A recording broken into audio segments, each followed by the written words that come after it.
सर्वांना नमस्कार. माझा आवाज येतोय सर? येतोय येतोय. सर, सर्वांना नमस्कार.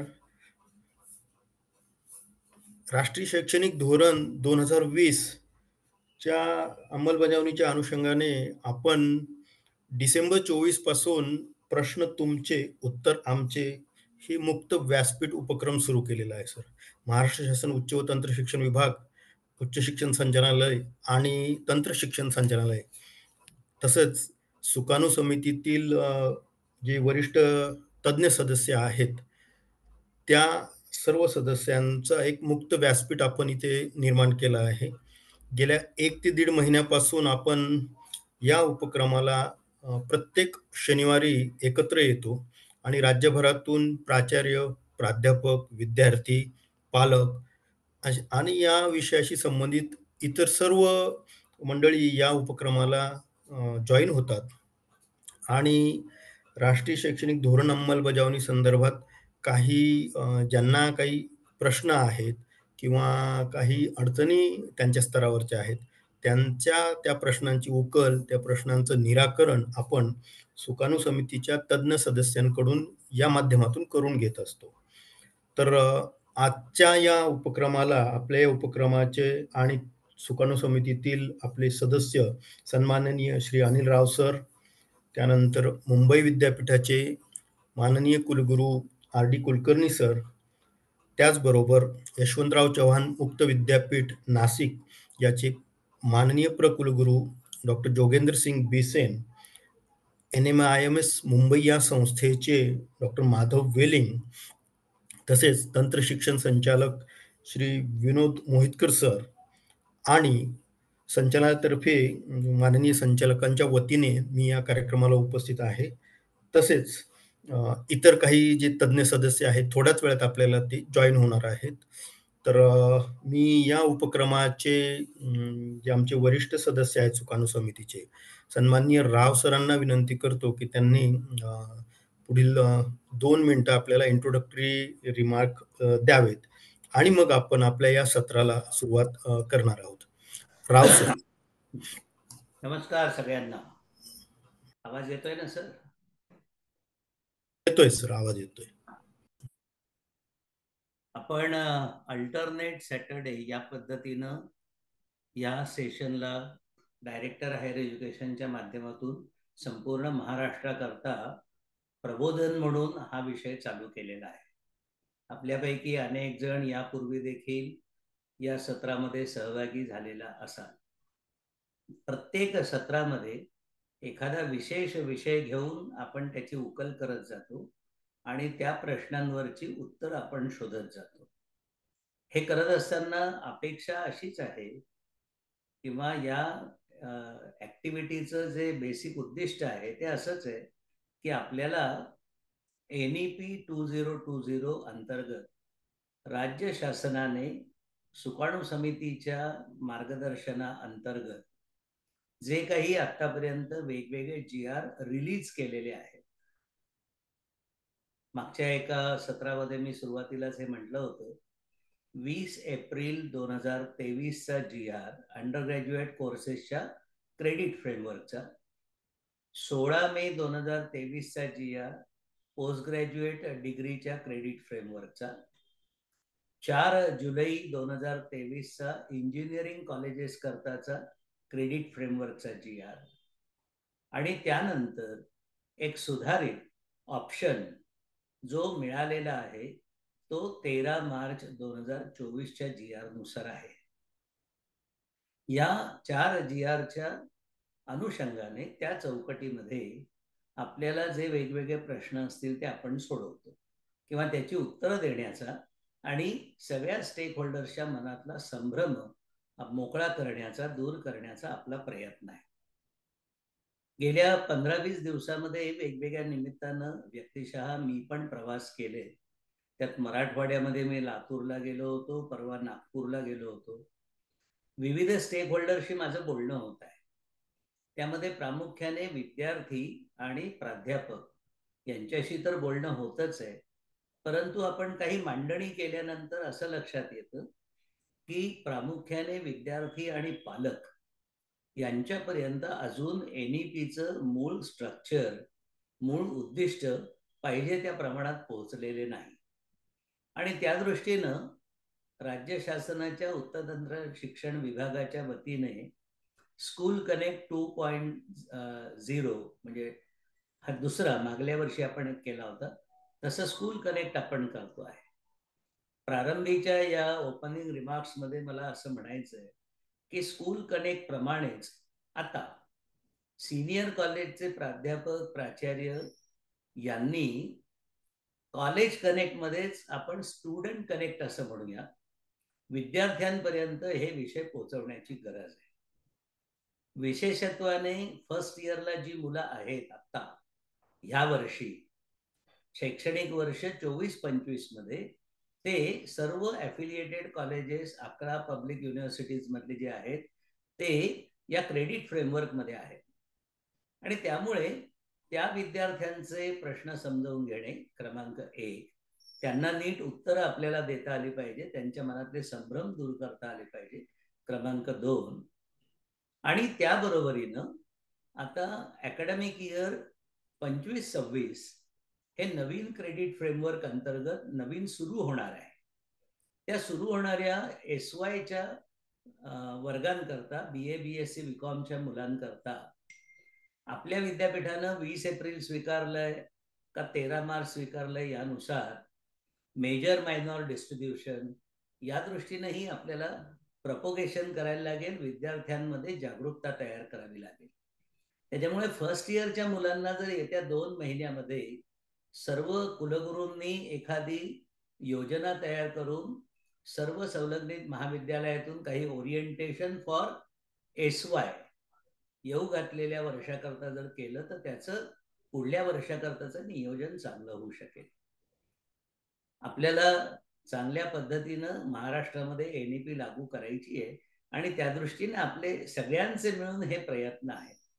आणि या दृष्टीनं मनातले संभ्रम दूर होत राहणे, नवीन निर्माण होतील, नाही असं नाही, कारण हा सगळा बदलाचा कालावधी आहे, 3 वर्षाचा बदलाचा कालावधी आहे. त्यामुळे प्रश्न असतील, समस्या असतील, काही नवीन सुचवायचं असेल तर त्यासाठी हा प्लॅटफॉर्म आपल्याला सगळ्यांना उपलब्ध आहे. त्यामुळे आपण खुल्या सत्राला आता सुरुवात करूया. मगर सर, खुलं नक्कीच. सत्र आपण सुरू करायला हरकत येस सर. तत्पूर्वी 1 मिनिटं फक्त घेतो सर. आपल्या सुकाणू समितीचे सन्मान्य सदस्य डॉक्टर विलास सपकाळ सर, कुलगुरू MGM विद्यापीठ, हे पण आजच्या या सत्राला जॉइन झालेले आहेत. तर मी राव सरांच्या परवानगीने आणि कुलकर्णी सरांच्या परवानगीने आपल्या या सत्राला सुरुवात करूयात. मी आमच्या टेक्निकल टीमचे सिन्नलकर सर आहेत. ज्यांचा आपल्याला प्रश्न असणार आहे त्यांनी कृपया हँड रेज करावा, म्हणजे त्यांना अनम्यूट करता येईल. सिन्नलकर सर ज्यांचा हँड रेज होईल त्यांना अनम्यूट करावं, म्हणजे जेणेकरून त्यांचा प्रश्न सर्व सदस्यांना करता येईल. सिन्नलकर सर, हाँ, यस सर. कृपया हँड रेज करावा. Okay okay sir.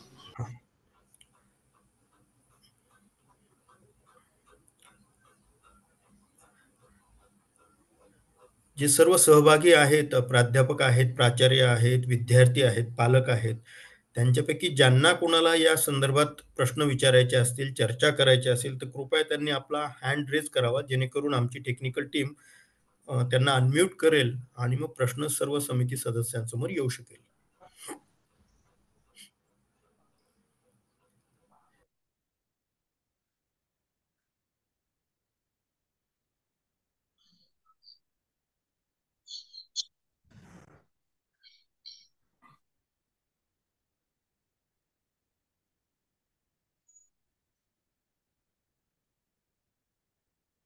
मला स्वतःला असं वाटतंय की कदाचित सर, अजून नवीन सुरुवात असल्यामुळे आपण काही विषय इव्हॉल्व केला की चर्चेमधून काही मुद्दे समोर येऊ शकतील.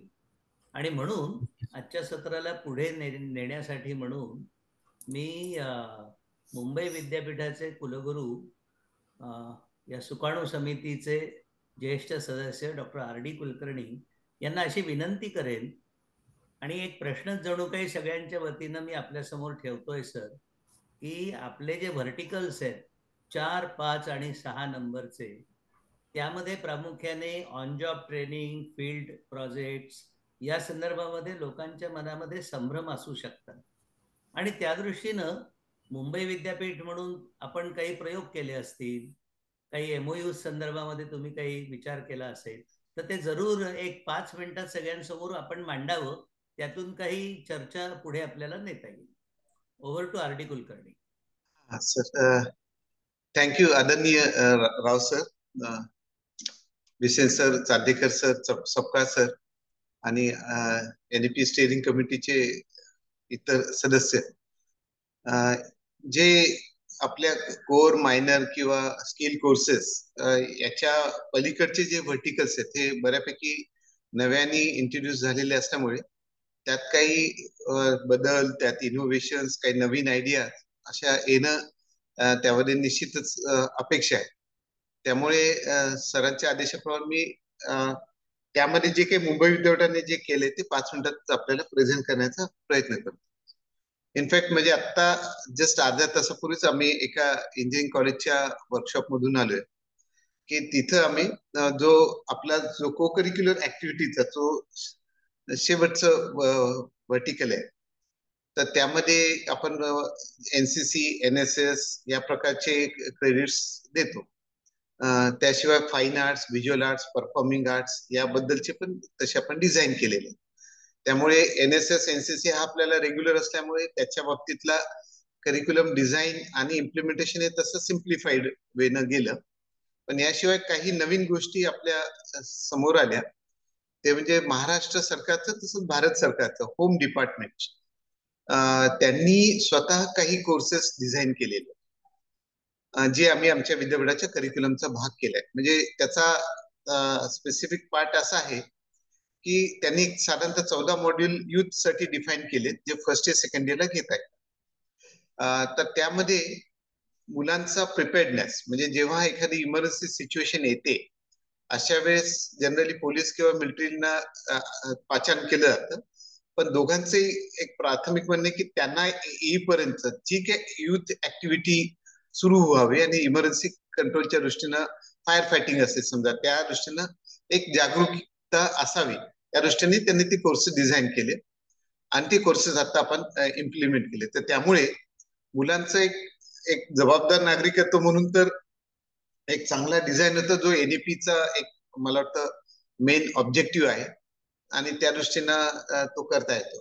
तर आपल्यालाही आपल्या ज्या एरियामध्ये होम डिपार्टमेंटशी आपण निश्चित संपर्क करून त्यांचे हे कोर्सेस खूप चांगले आहेत आणि त्यांच्याकडे एक्सपर्टाईज पण आहे. त्याच्यामुळे त्याच्या माध्यमात आपल्या मुलांना ट्रेनिंग करण्याचे ऍडिशनल मॉड्यूल्स जे आपण NSS, NCC हे घ्या, पण त्याशिवाय जेव्हा तुम्हाला ऍडिशनल चॉईस द्यायचा आहे, कारण विद्यार्थ्यांची बॅचेस भरपूर आहेत, सगळे काही NSS, NCC मध्ये येणार नाही, तर त्या अँगलनी आपल्याला तो करू शकतो. दुसरा जो ऑन जॉब ट्रेनिंगचा जो पार्ट मला वाटतं सरांनी सांगितला की ऑन जॉब ट्रेनिंग मध्ये आता अर्थात UGला तो थर्ड इयरला येणार, पण PG मध्ये तो सुरू झाला. मागच्या वर्षी आपण तो इंट्रोड्यूस केला आणि या दृष्टीनं त्यांच्या समर व्हॅकेशन मध्ये किंवा त्या सेमिस्टर मध्ये दररोज 2 तास याप्रमाणे असे वेगवेगळ्या प्रकारचे ऑन जॉब ट्रेनिंगचे मॉडेल्स घेता आले. तर त्यामध्ये विशेषतः ह्युमॅनिटीज मधल्या ऑन जॉब ट्रेनिंग ह्या फार महत्वाच्या होत्या, कारण सायन्स आणि इंजिनिअरिंग मध्ये ह्या ऑन जॉब ट्रेनिंगचं माहिती बऱ्यापैकी होती. त्यामुळे एक 2 उदाहरणं सांगतो आणि त्यातला एक म्हणजे इतिहासाचं आम्ही छत्रपती शिवाजी महाराज वास्तू संग्रहालय जे CST ला आहे, तर ते खूप खूप नोन आहे आणि त्यांचं जगातल्या सगळ्या वास्तू संग्रहालयाशी कनेक्ट आहे. त्यामुळे ते अगदी UK मधलं, US मधल्या अशा सगळ्यांशी कनेक्ट. त्यामुळे आम्ही इतिहासाच्या मुलांना जेव्हा तिथं ट्रेनिंगला पाठवलं, तर तेव्हा लक्षात आलं की त्यांना त्या ऑन जॉब ट्रेनिंग मधून खूप मोठा वर्ल्ड एक्सपोजर मिळाला. म्हणजे UK मध्ये काय प्रॅक्टिसेस होत आहेत वास्तू संग्रहालयाच्या दृष्टीने, ज्या आर्किओलॉजीच्या सिस्टीमच्या संदर्भातल्या, तो त्यांना मिळाला. त्यामुळे ते मुलं इतके उत्साहित झाले की जेव्हा ते करिक्युलमच्या दृष्टीने वापस आले, अर्थात त्यांनी सलग 2 महिन्यासाठी मुलांना नेलं होतं आणि त्यांना पूर्ण पेमेंट पण दिलं, ऑनरेरियम पण दिलं, असे प्रकारचा आहे. तो एक उदाहरण म्हणून आपल्या समोर. असे बरेच उदाहरण आहेत, वेळेची मर्यादा आहे. आणि एक एबिलिटी एनहान्समेंट कोर्सेस मध्ये एक काही नवीन सिस्टीम आलं, म्हणजे एक इंग्रजी आणि दुसरी लँग्वेज घ्यायचं असं आपण म्हणतो. तर जनरली मॉडर्न लँग्वेज म्हणून मराठी आणि हिंदी ह्या दोन येतातच. पण मुंबई असल्यामुळे तिथं काहींनी सिंधी, गुजराती, कन्नड, तामिळ याही लँग्वेजची काही बॅचेस म्हणून मागणी आहे, म्हणजे बॅचेस म्हणून, कॉलेज म्हणून नाही, बॅचेस म्हणून. तर तशाही त्यामध्ये आल्या. त्यामुळे एक प्रकारे भारतातल्या ज्या आपल्या राज्यघटनेने ज्या 22 भाषा दिल्या त्यातल्या जवळपास 8 ते 9 भाषांचं एबिलिटी एनहान्समेंट मध्ये इन्कॉर्पोरेट केलंय. मला वाटतं मला 5 मिनिटं दिले तर मी त्या 5 मिनिटात जस्ट एक केला. आणि शेवटचा एक फक्त आयकेएस बद्दल मॉड्यूल म्हणून या 10 भाषाचा असल्यामुळे आम्हाला तो तो फायदा आम्ही घेतला. आणि आयकेएस जे मॉड्यूल आम्ही तयार केले या 10 भाषात यावं, जे भारतीय भाषा समितीचा आग्रह, तो प्रयत्न आम्ही आता सुरू केलेला आहे. तर मला वाटतं काही एक्सपेरिमेंट जे आपण करतोय ते आपल्या समोर ठेवलेले. Thank you RD. Kulkarni. Technical team करता क्वेरी आहे, काही प्रश्न असतील तर विचारायला सांगा.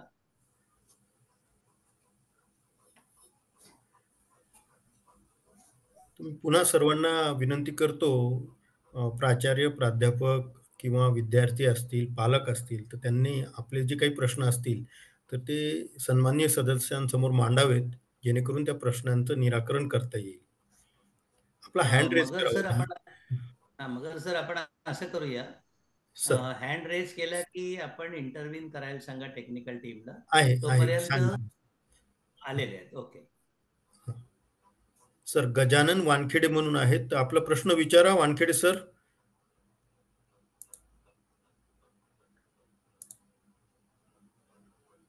सर अनम्यूट करा. सर नमस्कार. हो नमस्कार. सर माझा आवाज येतोय?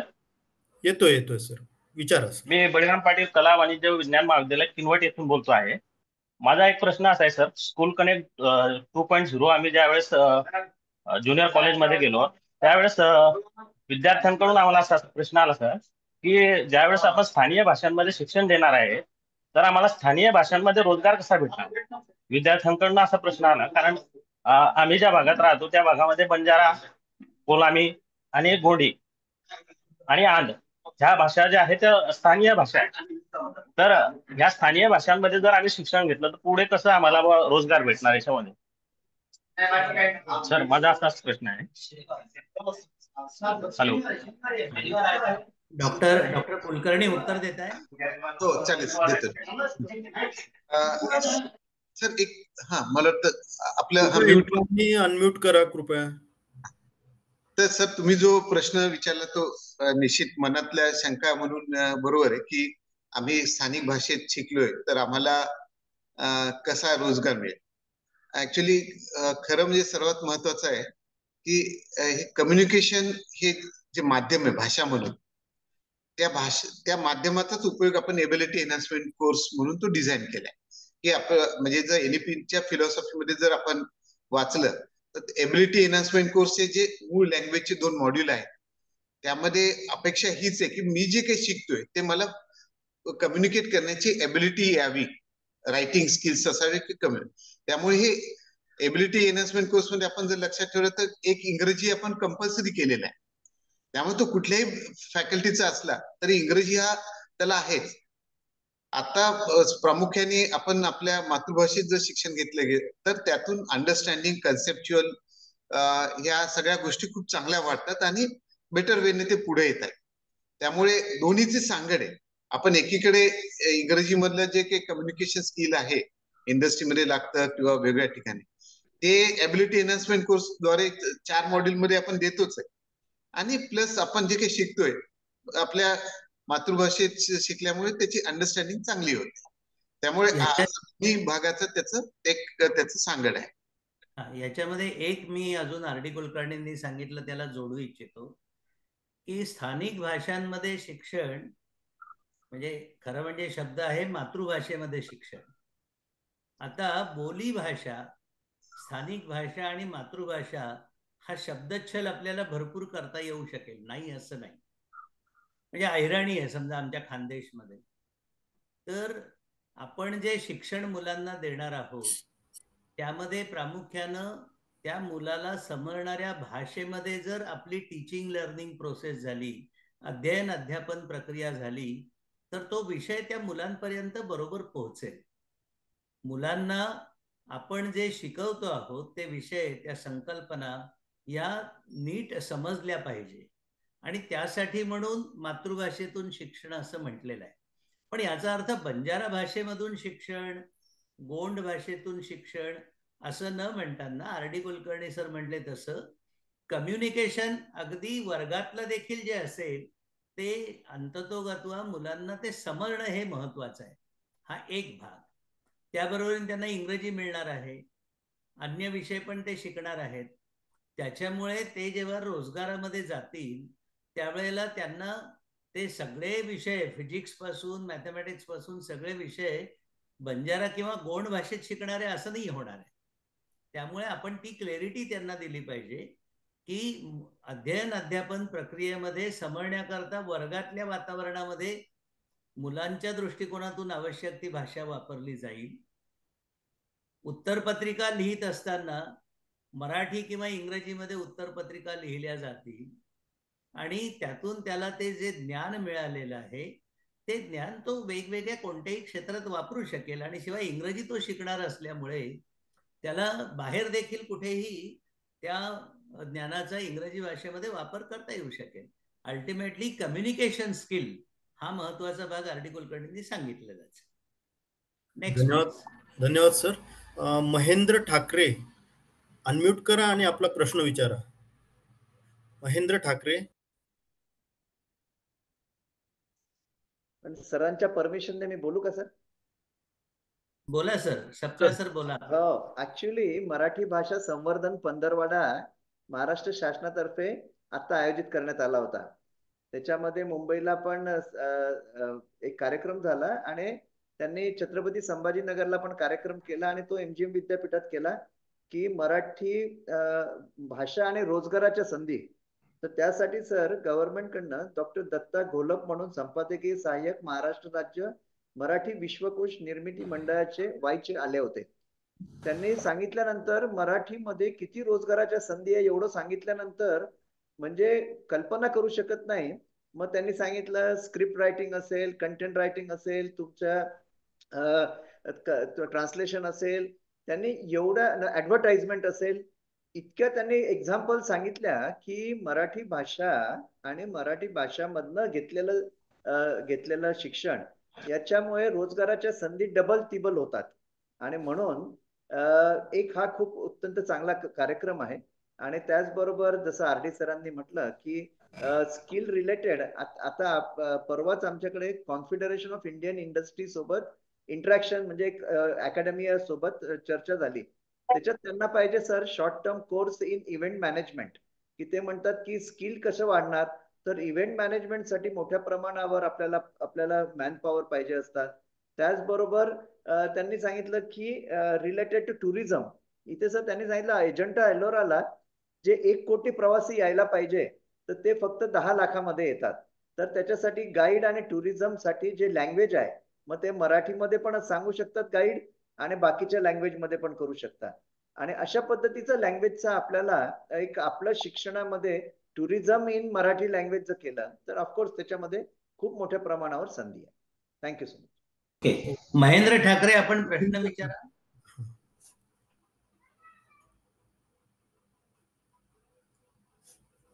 महेंद्र ठाकरे आपला प्रश्न विचारा. त्यावर दुसरा घ्या. डॉक्टर PM भुमरे सर विचारा. नमस्कार सर. नमस्कार. नमस्कार. मी डॉक्टर भुमरे PM सहायक प्राध्यापक कला वाणिज्य विज्ञान महाविद्यालय शंकरनगर नांदेड़ से बात कर रहा हूँ सर. सर मेरा एक प्रश्न है, मराठीत चालेल ना सर? हिंदी भी चलेगा, मराठी भी चलेगा, बताइए. ठीक आहे सर.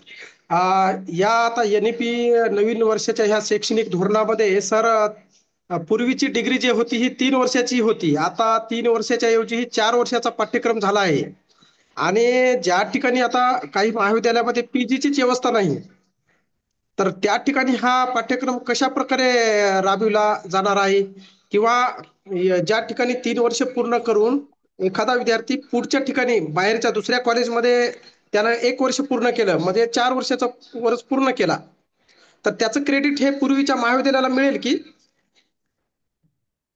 डॉक्टर चांदेकर, आपण उत्तर देताय का या प्रश्नाचं? तर मी हा काही कारणामुळे प्रश्न नाही ऐकू शकलोय. सर मी द्या. पुन्हा एकदा सांगतो. हा सर, सर पूर्वीचा पाठ्यक्रम हा 3 वर्षाचा होता. आता 3 वर्षाच्या ऐवजी हा पाठ्यक्रम 4 वर्षाचा झाला आहे. तर ज्या ठिकाणी 4 वर्षाचा पाठ्यक्रम नाहीये, मतलब म्हणजे हे पीजीची व्यवस्था नाही त्या ठिकाणी, तर हा एखादा विद्यार्थी पुढच्या ठिकाणी गेला, म्हणजे 4थ्या वर्षाचं शिक्षण घेण्यासाठी पुढच्या कॉलेजमध्ये गेला, तर त्याचं श्रेय हे पूर्वीच्या कॉलेजला मिळेल का? क्रेडिट त्याचं पूर्वीच्या कॉलेजला मिळेल का? सगळं मिळेल. याच्यातनं 2-3 गोष्टी महत्वाच्या क्लिअर करतो.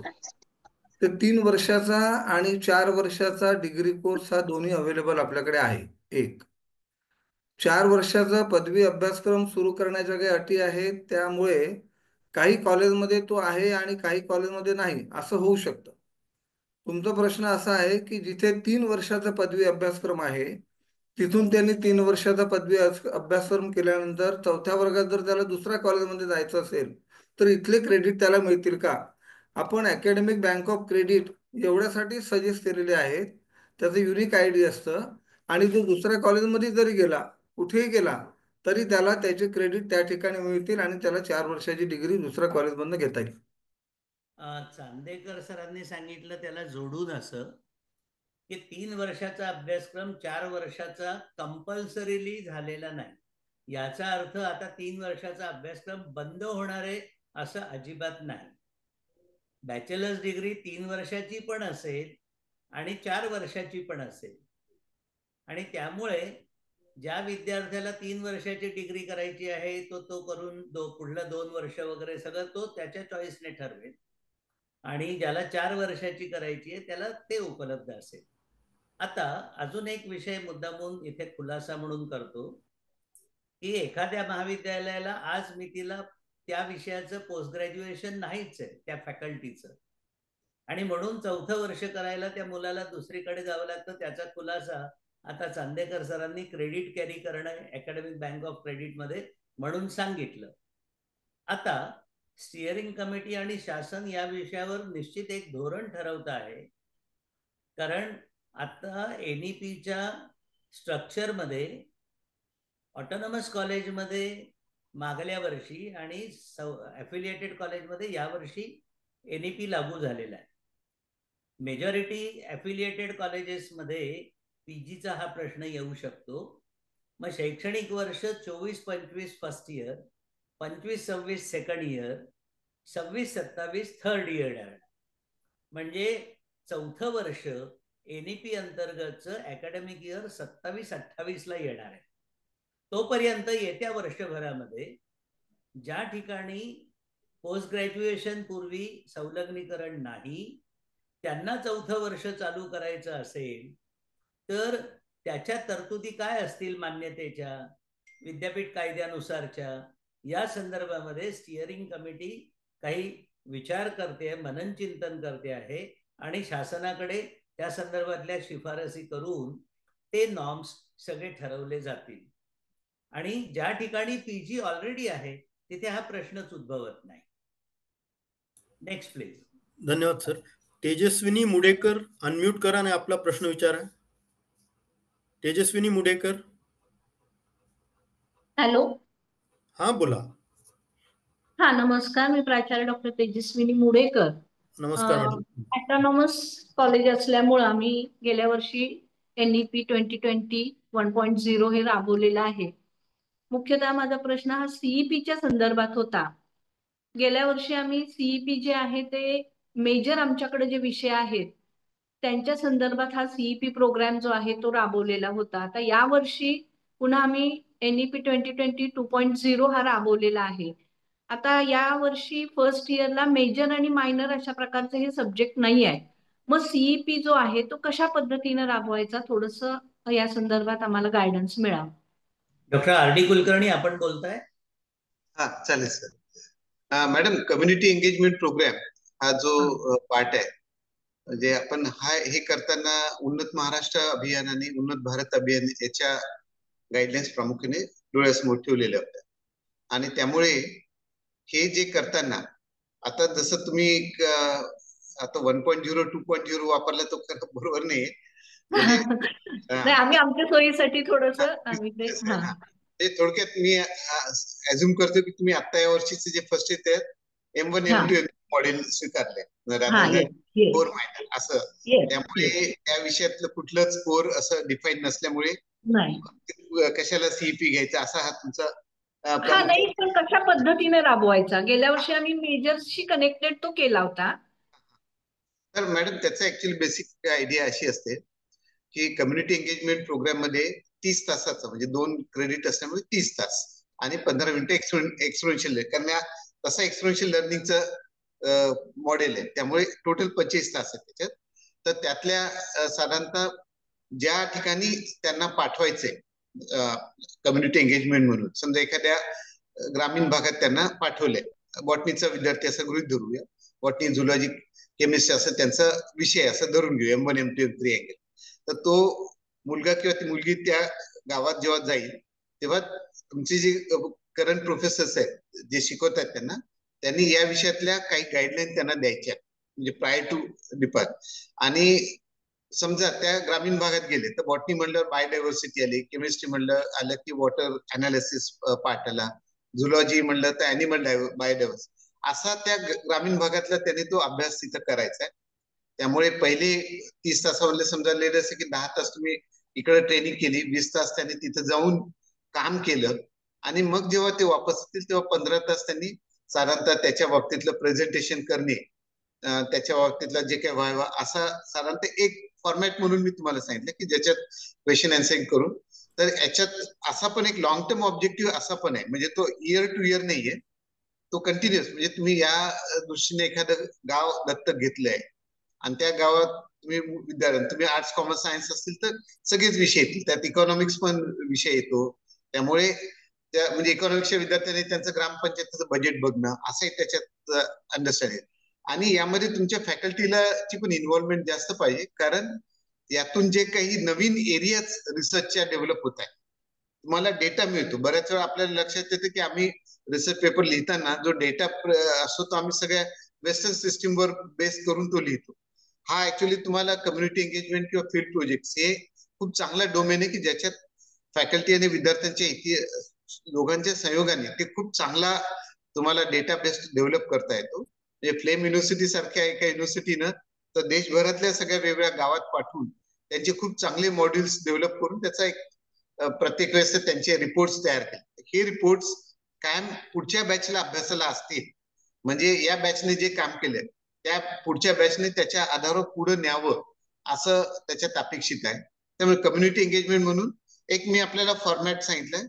इनोव्हेशन आपल्या प्रत्येकाचे असतातच, त्यामध्ये आपल्या ओन आयडियाज ऍड करून आपण पुढे जाऊ शकतो. मी अजून एक थोडा खुलासा करतो मॅडम. कन्सर्न अशा प्रकारचे विषय घेऊन विद्यार्थ्यांना तिथं पाठवणं. म्हणजे मी अजून एक खुलासा करतो की पहिल्या वर्षी या स्वायत्त महाविद्यालयामध्ये मेजर विषयाशी रिलेटेड कम्युनिटी एंगेजमेंट असं त्यांनी ठरवलं. As such community engagement program हा नेसेसरीली मेजर रिलेटेडच पाहिजे असं नाही. हा जेनेरिक आहे. जेनेरिक कम्युनिटी एंगेजमेंट मध्ये आता तुम्ही 24-25 ला जर 13 मार्च M1 M2 M3 वापरलं असेल तर त्यातल्या कुठल्याही विषयाशी रिलेटेड तुम्ही करू शकता. अल्टिमेटली इट इज म्हणजे basic objective of community engagement is to expose the student to the community issues and community problems, असा तो जेनेरिक आहे. Okay, clear. Next please. पुढचा प्रश्न अभिजित मेंढे सर, प्रश्न विचारा sir. Abhijit Mendhe. Yes, sir. Sir, my question is, in the small towns, historical institutions like museums and archives are limited. How can on-job training in history be made more practical and beneficial for students? I mean, are there any successful models of community-driven history training programs in India? Doctor Sapkal sir, आपण उत्तर देता याला?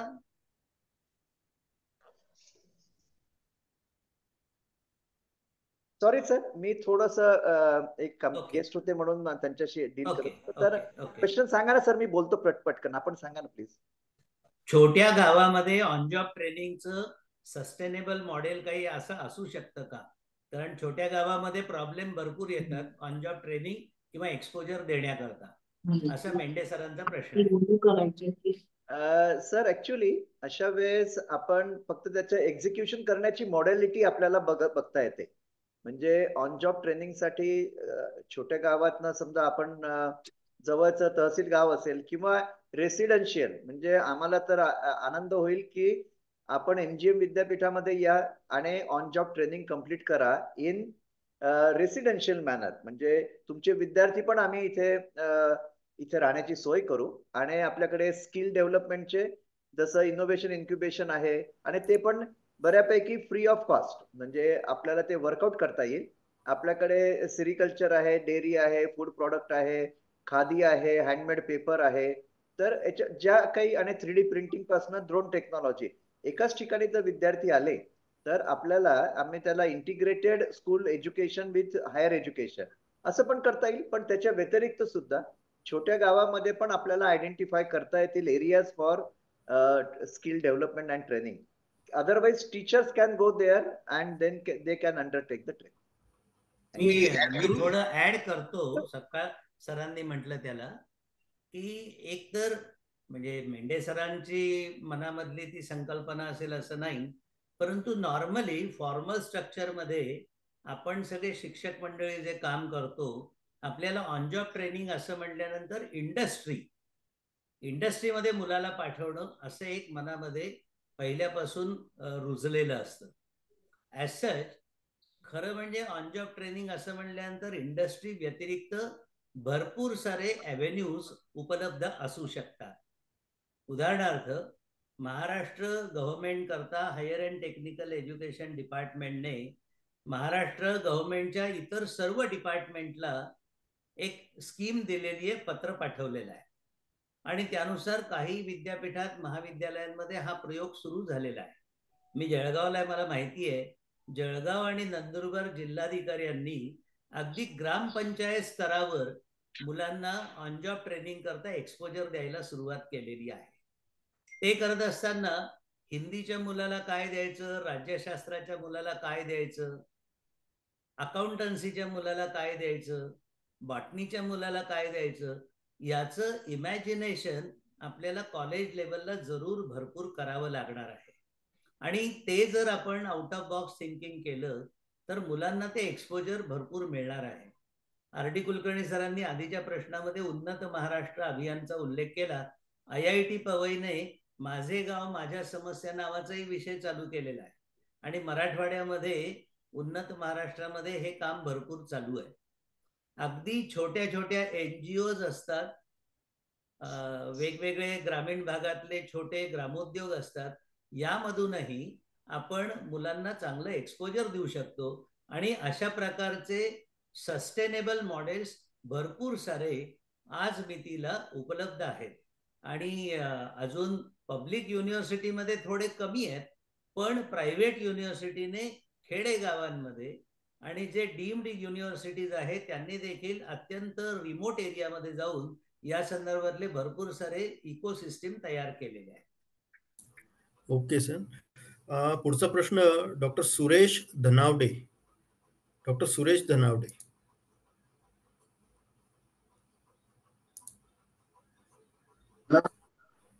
Hello. हा, येतोय आवाज sir, बोला. नमस्कार sir. नमस्कार. माझा प्रश्न असा आहे सर, एखादा विद्यार्थी ऑनलाईन पद्धतीमध्ये स्वयं पोर्टलद्वारे किती गुण मिळू शकतो जास्तीत जास्त? RD sir. 40%. सर, आता आपल्याला या बाबतीतल्या युजीसीच्या क्लिअर गाईडलाईन्स आहेत. प्रत्येक सेमिस्टरला साधारणतः आपल्याला ओव्हरऑल 40% क्रेडिट्स हे ऑनलाईन माध्यमातून घेता येतात. युजीसीचे 2021 जे स्वयंच्या गाईडलाईन्स आलेल्या आहेत त्याप्रमाणे 40%, म्हणजे अर्थात आपण असं गृहीत धरलं की एका सेमिस्टरला 22 क्रेडिट आहे, तर याचा अर्थ तो 22 हे साधारणतः 9 क्रेडिट पर्यंत ते जाऊ शकते. अर्थात याचा पुढचा भाग आहे की तुम्ही ज्या विद्यापीठाचे आहात त्या विद्यापीठाच्या अकॅडमिक काउन्सिलनी रेकग्नाइज केलेले ऑनलाईन जे कोर्सेस आहेत स्वयं पोर्टल किंवा जे इतर असतील एनपीटीएल, पीजी पाठशाला यातले असतील जे रेकग्नाइज केले ते घ्यायचे. त्यामुळे ऑटोनॉमस असेल तर तुम्हाला इंडिव्हिज्युअली तुमच्या बीओएसला ते स्वातंत्र्य, बीओएस आणि एसीला, पण त्या विद्यापीठाने 40% आता किमान आपण काहीतरी मिनिमम प्रत्येकाने ऑनलाईन क्रेडिट्स डिफाईन करावे अशा सगळ्या विद्यापीठांना सूचना दिल्या. त्यामुळे आपण आपल्या विद्यापीठाच्या अकॅडमिक काउन्सिल प्रमाणे जे ऑनलाईन मॉड्यूल अप्रूव्ह केले असतील त्यानुसार तेच विद्यार्थ्यांना द्यायला हरकत. अप्पर लिमिट धनावडे सर 40% आहे ओपन डिस्टन्स लर्निंग करता. 40% अप्पर लिमिट. हा, अप्पर लिमिट 40%. ओके, मला वाटतं पुढचा प्रश्न घेऊयात sir. Shrimati Geeta Tandale madam. Tandale madam, unmute करा. नमस्ते सर, मी नमस्ते. गीता तांदळे, उपशिक्षण अधिकारी आहे छत्रपती संभाजीनगर, आणि मी PhD स्टुडंट पण आहे सर.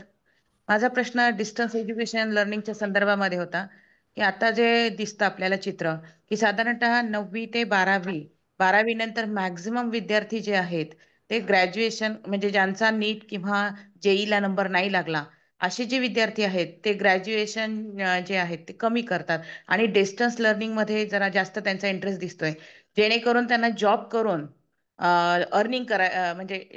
अर्निंग करून त्यांना शिक्षण करायचं असतं.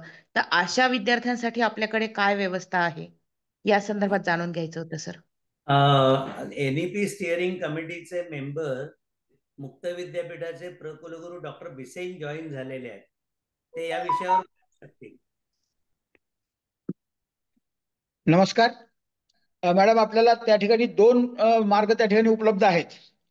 क्रमांक 1, पारंपरिक पद्धतीने 1 डिग्री करत असताना आपल्याला डिस्टन्स मधली दुसरी डिग्री म्हणजे एकाच वेळी 2 डिग्र्या करता येतील. राहिला प्रश्न आता आपला असा होता की 12वी नंतर कुठे त्याचा नंबर जर लागला नाही तर त्याला जॉब करत करत शिक्षण कशा पद्धतीने घेता येईल. तर आता आपल्या महाराष्ट्रामध्ये जर पाहिलं तर आपण महाराष्ट्र मुक्त यशवंतराव चव्हाण महाराष्ट्र मुक्त विद्यापीठ आहे, त्या ठिकाणी आपण डिस्टन्स मोडमध्ये शिक्षण घेऊ शकता. खूप मोठ्या प्रमाणामध्ये कोर्सेस त्या ठिकाणी आपल्याला मिळतील. सर्टिफिकेट कोर्स आहे, डिप्लोमा आहे, डिग्री कोर्सेस त्या ठिकाणी मिळतील, PG त्या ठिकाणी मिळेल. दुसरं असं आहे की आता खरं पाहता UGCने खूप चांगली संधी त्या ठिकाणी सर्वांसाठी उपलब्ध करून दिलेली आहे की ज्या ठिकाणी A++ विद्यापीठ किंवा कॉलेजेस जे असतील तर त्यांचे देखील डिस्टन्सचे कोर्सेस त्या ठिकाणी सुरू आहेत. त्यांच्या माध्यमातून देखील तुम्हाला डिस्टन्स मोडवर शिक्षण घेता येईल. या दृष्टीने मुंबईमध्ये आयडोल नावाचं एक युनिट आहे डिस्टन्स लर्निंगचं, त्याबद्दल RD तुम्ही सांगताय? हा सर, सांगतो. मॅडम, एक तुम्ही चांगला हे विचारलाय. आता म्हणजे बरोबर मुलांचं डिस्टन्स नाही, ऑनलाईन कडे ओढा जास्त, डिस्टन्स कडे नाही. तर ऍक्च्युअली ऑनलाईन कोर्सेस सहजपणे उपलब्ध होत असल्यामुळे मुलांचा ओढा निश्चित आहे. म्हणून जसं बिसेन सरांनी सांगितले की ड्युअल डिग्रीची प्रोव्हिजन आता बहुतेक विद्यापीठांनी करण्यास सुरुवात केली. म्हणजे आम्ही मुंबई विद्यापीठ म्हणून आमचं जे डिस्टन्स एज्युकेशनचं सेंटर आहे, centre for distance and online education, CDOE, ज्याला आम्ही आयडॉल पूर्वी नॉमेनक्लेचर होतं, त्याच्या माध्यमातून 2nd डिग्री ऑफर करतो. म्हणजे की एखादा डिपार्टमेंट आहे हिस्ट्रीचं, तो मुलगा MA हिस्ट्री रेग्युलर मध्ये घेतला असेल तर त्याला समजा दुसरं MA सोशियोलॉजी करायचंय किंवा दुसरा कुठलाही प्रोग्राम, तर तो CDOE मार्फत 2nd घेता येतो, कारण तो ऑनलाईन मोडमध्ये किंवा डिस्टन्स एज्युकेशन मध्ये तो उपलब्ध असतो. याच्यामुळे त्या मुलांना परस्युइंग 2 डिग्री सायमल्टेनियसली याचा खूप चांगला बेनिफिट घेता येतो. आणि प्लस जे काही करिअर सेंट्रिक आहे, म्हणजे करिअरला फोकस लागणारे दुसरे कोर्स, म्हणजे एखादा केमिस्ट्री करतोय आणि त्याला वाटतं की मला IT बॅकग्राऊंड असावं, तर त्याला IT कोर्सेस जे ऍडिशनल सर्टिफिकेट किंवा डिप्लोमा करायचे असेल तर ते या ड्युअल डिग्रीच्या माध्यमातून उपलब्ध करता होतात. यातून 2 वेगळ्या टीचिंग लर्निंग प्रॅक्टिसेस पण आपल्याला मिळतात. 2 वेगळ्या प्रकारचं स्टडी मटेरियल, 2 वेगळ्या प्रकारच्या मेकॅनिझम्स, यातून तो विद्यार्थी चांगला घडतो. त्यामुळे मला वाटतं या बाबतीत अशा ड्युअल डिग्री सिस्टम्सलाही आपण इन्करेज मुलांना करू शकता, जेणेकरून मुलांचं फिजिकल मध्ये येण्याचं प्रमाण वाढेल. मी थोडस बोलू का राव सर? सर बोला प्लीज. त्यांचा प्रश्न मला असं वाटतं की जे विद्यार्थी आपलं नोकरी करतायत त्या विद्यार्थ्यांसाठीच आहे. त्यामुळे डिस्टन्स लर्निंग हे उपलब्ध आहे. फक्त एकच कॉशन आहे की डिस्टन्स लर्निंग हे म्हणजे स्टेट विद्यापीठांनी सुरू केलेलं आहेच, परंतु बरीचशी जे आता भिसेन सरांनी सांगितलं की A++ ग्रेड असलेल्या इन्स्टिट्यूशन्सनी सुद्धा चालू केलेली आहेत. फक्त एक कॉशन एवढेच आहे की ते मान्यता प्राप्त आहेत की नाही एवढंच बघून विद्यार्थ्यांना गाईड करणं आवश्यक आहे. हे बरोबर आहे. आणि एक ॲडिशनल माहिती मी सगळ्यांकरता देतो की जसं डिस्टन्स लर्निंग, ऑनलाईन ट्रेनिंग असे सगळे विषय स्वयंसारखे प्लॅटफॉर्म आहे, तसं आता आपण महाराष्ट्रामध्ये महास्वयं नावाचा प्लॅटफॉर्म उपलब्ध करून देण्याचा प्रयत्न करतो आहोत. त्यासाठी मुंबई विद्यापीठ, शिवाजी विद्यापीठ कोल्हापूर, SNDT युनिव्हर्सिटी मुंबई, पुणे विद्यापीठ, सावित्रीबाई फुले पुणे विद्यापीठ आणि यशवंतराव चव्हाण महाराष्ट्र मुक्त विद्यापीठ असं एक कन्सॉर्शियम तयार झालेलं आहे. आणि येत्या काही महिन्यांमध्ये महाराष्ट्राकरताचं स्वयं, ज्यामधून वेगवेगळे प्रोग्राम्स ऑनलाईन उपलब्ध होतील डिस्टन्स लर्निंगमध्ये, आणि रेग्युलर अभ्यास करणाऱ्या मुलाला देखील काही क्रेडिट्स या महास्वयंच्या माध्यमातून उपलब्ध करून दिल्या जाणाऱ्या क्रेडिट कोर्सेस करता म्हणून घेता येतील, अशी एक चांगली सोय आपण करतोय. त्याचं एक कारण असं आहे की स्वयंचं अकॅडमिक कॅलेंडर आणि आपल्या विद्यापीठांचं कॉलेजेसचं अकॅडमिक कॅलेंडर काही वेळेला मिसट्यून होतं, आणि त्या दृष्टीनं आपण प्रोएक्टिव्हली पुरोगामी प्रागतिक पद्धतीनं महाराष्ट्रामध्ये एक नवीन प्रयोग येत्या काही महिन्यामध्ये करणार आहोत. पुढला प्रश्न घ्या. डॉक्टर सुजय पाटील, आपला प्रश्न विचारा. पाटील सर. हा सर, नमस्कार. नमस्कार. मी डॉक्टर सुजय पाटील, कमला कॉलेज कोल्हापूर. माझा प्रश्न असा होता सर की मराठी भाषा विषयाच्या विद्यार्थ्यांना अनम्यूट करा sir. Doctor Sujay Patil mute झालेले. सर अनम्यूट करा. पाटील सर, मला वाटतं हा पाटील सर विचारा. हा सर, माझा विषय असा होता की मराठी भाषा विषयाच्या विद्यार्थ्यांना ऑन जॉब ट्रेनिंगचे कोणकोणते पर्याय देता येऊ शकतात सर? डॉक्टर चांदेकर, आपण बोलताय या विषयावर? तर सॉरी, मी पुन्हा ऐकू शकलो नाही. मराठी विषयाच्या विद्यार्थ्यांना ऑन जॉब ट्रेनिंगचे वेगवेगळे ऑप्शन काय असू शकतात, संधी काय असतील? कुठल्या क्रेडिटचे? मराठी विषयाच्या विद्यार्थ्यांकरता. मला नाही लक्षात. बरं ठीक आहे, मी बोलतो की मराठी विषय घेतलेल्या मुलांना on job training, field project, exposure करता भरपूर सारे एव्हेन्यूज उपलब्ध आहेत. यासाठी स्वायत्त महाविद्यालयांनी 23-24 नंतर भरपूर सारे वेगवेगळे प्रयोग केलेले आहेत. अगदी वर्तमानपत्रांशी जोडलं जाण्यापासून तर रेडिओ जॉकीचे कोर्सेस देईपर्यंत असे भरपूर सारे आहेत. शिवाय ट्रान्सलेशनची कामं आहेत, सार्वजनिक ग्रंथालयांशी जोडलं जाण्याचं काम आहे. अशा स्वरूपाचे खूप सारे वेगवेगळे ॲव्हेन्यूज मराठीच्या मुलांना देखील ऑन जॉब ट्रेनिंग करता मिळू शकतात. दुसरं म्हणजे व्यक्तिगत अनुभव म्हणून सांगतो की आता जळगावच्या एका अर्बन कोऑपरेटिव्ह बँकेचा मी अध्यक्ष गेली 8 वर्ष होतो. त्यावेळेला IVRS सिस्टीम मध्ये जे काही खातेदारांचे प्रश्न असतात त्यांना उत्तरं देण्याकरता शुद्ध स्वच्छ मराठीमध्ये संभाषण करण्याकरता आम्हाला काही मंडळी लागतात, मुलं लागतात, आम्ही ती घेतो. किंवा RBIचे सर्क्युलर्स असतात, त्या सर्क्युलरचं ट्रान्सलेशन करण्याकरता मराठीमध्ये अत्यंत सुलभ पद्धतीनं सगळ्या खातेदारांना, ग्राहकांना उपलब्ध होण्याकरता आम्हाला काही सोयी करून द्याव्या लागतात. तिथे देखील असू शकतात. आपल्याला आपल्या म्हणजे वारंवार जे सगळ्या ठिकाणी बोललं जात आहे, आपल्याला ऑन जॉब ट्रेनिंग म्हटल्यानंतर फक्त इंडस्ट्री डोळ्यासमोर येते. त्याच्याऐवजी भरपूर सारे वेगवेगळे ॲव्हेन्यूज आपल्याला देता येऊ शकतात. ग्रामपंचायतीपासून, कलेक्टर कचेरीपासून, उद्योगापासून, पतसंस्थांपासून सर्व ठिकाणी. Okay sir. त्यानंतर पुढचा प्रश्न शशिकांत शेंडे. शेंडे सर, प्रश्न विचारा. हॅलो सर, माझे 2 प्रश्न होते. पहिला प्रश्न असा की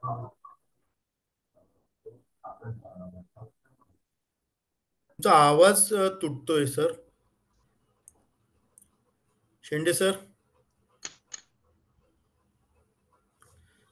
तोपर्यंत आपण पुढचा प्रश्न घेऊया. चव्हाण सर, आप्पासाहेब चव्हाण, अनम्यूट करा सर. चव्हाण सर.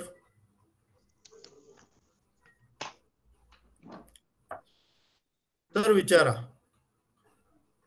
अनम्यूट करा सर.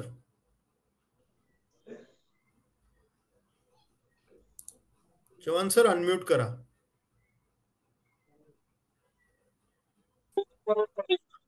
हा बोला. तर आपली या अगोदर दर शुक्रवारी होणारे लेक्चर्स DHAच्या वेबसाईट वरती आहेत, पण NEP वरती जे डिस्कशन होतं त्याची पाठीमागचे लेक्चर्स आणि आत्ताच हे पण DHAच्या वेबसाईट वर दिसलं तर पुन्हा पुन्हा ते पाहता येतील. हा प्रश्न DHA साठी होता. नक्कीच सर, आपण रेकॉर्डिंग करतो याची, आणि आपलं जे सत्र होतं तर त्यानंतर आपण ह्या रेकॉर्डिंग DHAच्या वेबसाईटवर उपलब्ध करून देत असतो. आमची आपण टेक्निकल याची आलेली नाहीत, बाकीची येत आहेत. नाही होतील सर. याचा स्टोरेज स्पेसचा प्रश्न येतो टेक्निकल थोडासा, बाकी अदरवाईज काही इश्यू नाही सर. त्या अतिशय उत्तम कार्यक्रम आहे. धन्यवाद. ओके. पुढे अजून काही? तांदळे मॅडम, प्रश्न विचारायचा आहे पुन्हा. हो सर, मला असा एक प्रश्न पडला की आता आपण जे रेग्युलर कोर्स करतो आहे त्याच्यामध्ये प्रॅक्टिकल बेस्ड जे काही सब्जेक्ट आहेत तेच ते विषय जर आपल्याला पार्ट टाइम मध्ये या फिर ऑनलाईन मध्ये करायचे असेल तर त्याच्यासाठी आपल्याला काय करता येईल? जसं कोणाला, आता मला स्वतःला MA सायकोलॉजी मध्ये इंटरेस्ट आहे आणि मला ते करायचं आहे, तर मला असा प्रश्न पडतो की तो रेग्युलर करावा लागतो कारण त्याला प्रॅक्टिकल आहे. तर यासाठी आपल्याला काय आहे सुविधा? याकरता मी 2 टप्प्यामध्ये प्रश्नांची उत्तरं अपेक्षित करतोय. पहिलं, मुक्त विद्यापीठ म्हणून प्रॅक्टिकल ओरिएंटेड कोर्सेस करता प्रॅक्टिकल बाबत मुक्त विद्यापीठाने काय विचार केलाय, काय पद्धती आहे, हे आधी बिसेन सरांनी सांगावं आणि नंतर मग RD कुलकर्णी सरांनी बोलावं. डॉक्टर बिसेन.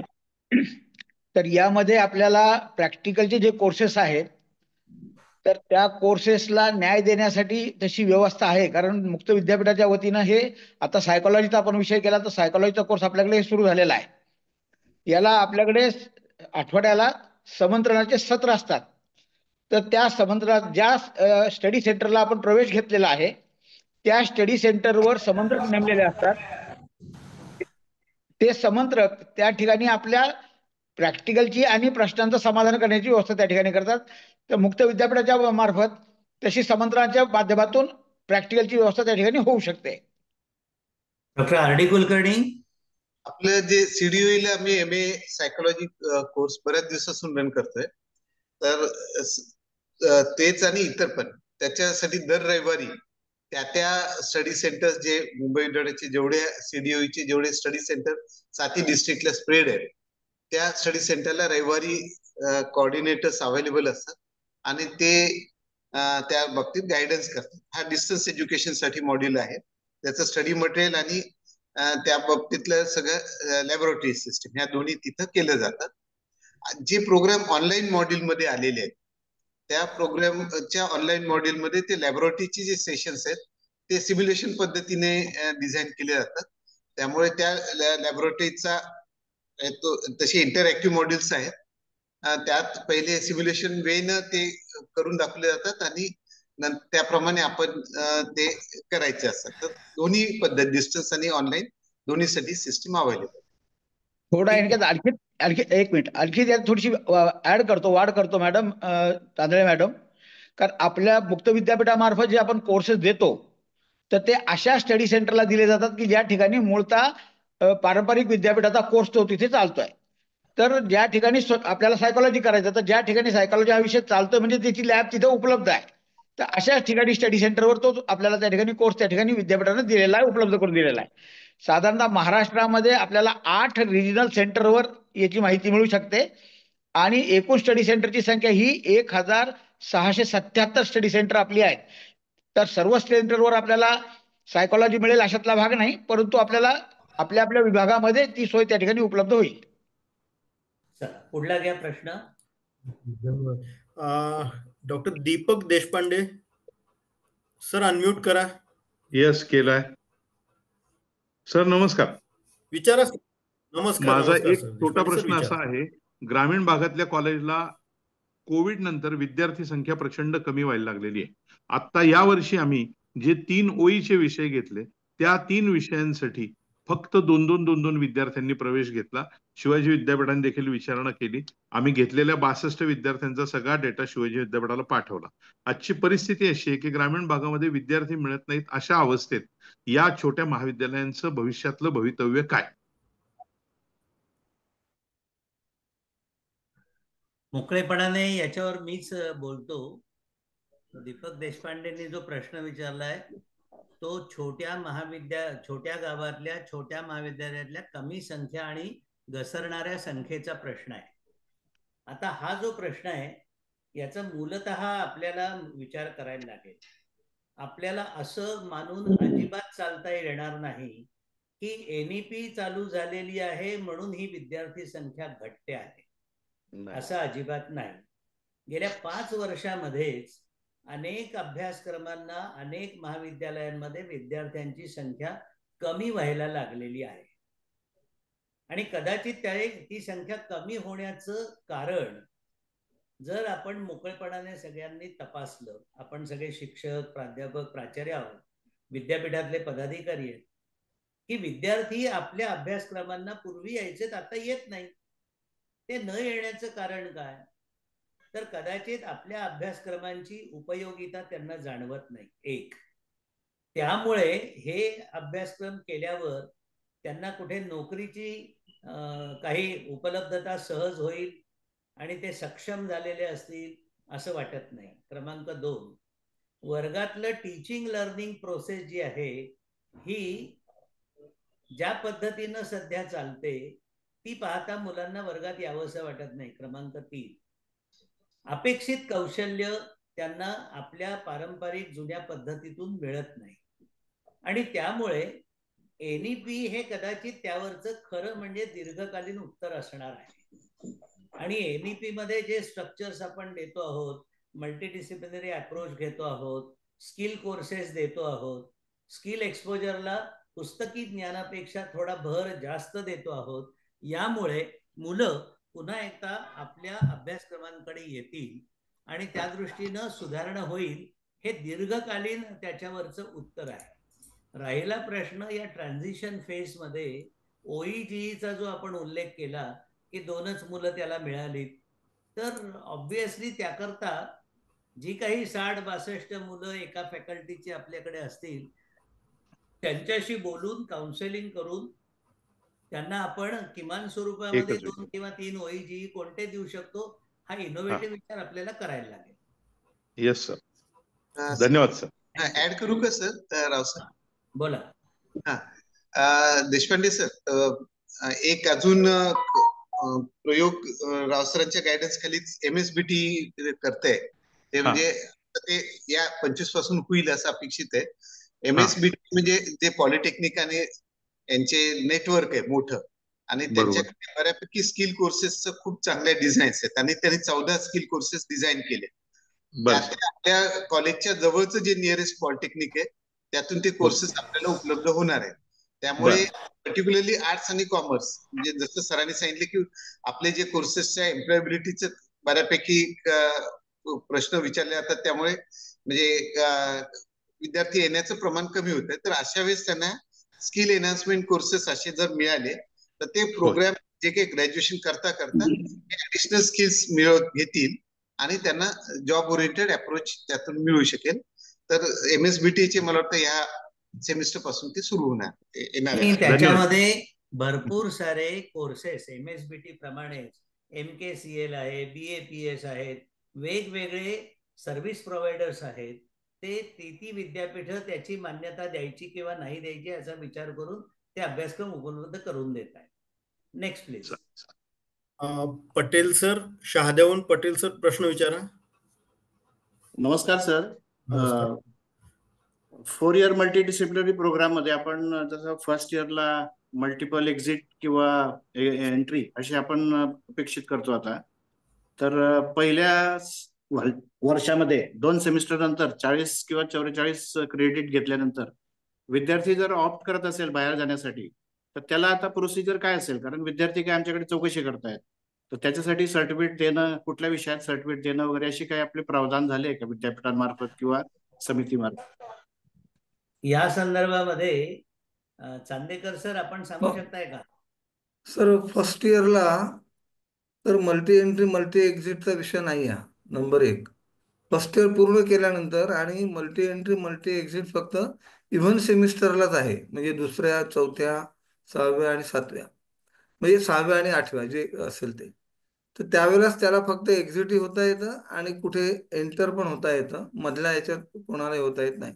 तर आता दुसऱ्या सेमिस्टर नंतर आता आपण परीक्षा देणार आहेत विद्यार्थी, तर त्यांना ते एक विचारणा करतायत की मग आम्हाला कुठल्या सब्जेक्ट मध्ये सर्टिफिकेट मिळेल? पटेल सर, मी थोडं इंटरव्हीन करतो. Yes sir. दुसरं सेमेस्टर झाल्यावर त्या मुलाला एक्झिट घ्यायचा असेल तर सर्टिफिकेट त्याला मिळणार आहे. आता हे सर्टिफिकेट मिळण्यासाठी 20 एप्रिलच्या GR मध्ये 4 क्रेडिटचे काही स्किल कोर्सेस त्याने आधी केलेले नसतील तर ते करणं मॅन्डेट वगैरे अशा काही कंडिशन्स आहेत. आता या एक्झिट करता आणि सर्टिफिकेट कुठल्या फॉर्म मध्ये कसं द्यायचं हे आपलं जे युनिव्हर्सिटी आहे म्हणजे KBC NMU हे याच्यावरचा निर्णय करून याची प्रोसेस सगळी इव्हॉल्व करेल.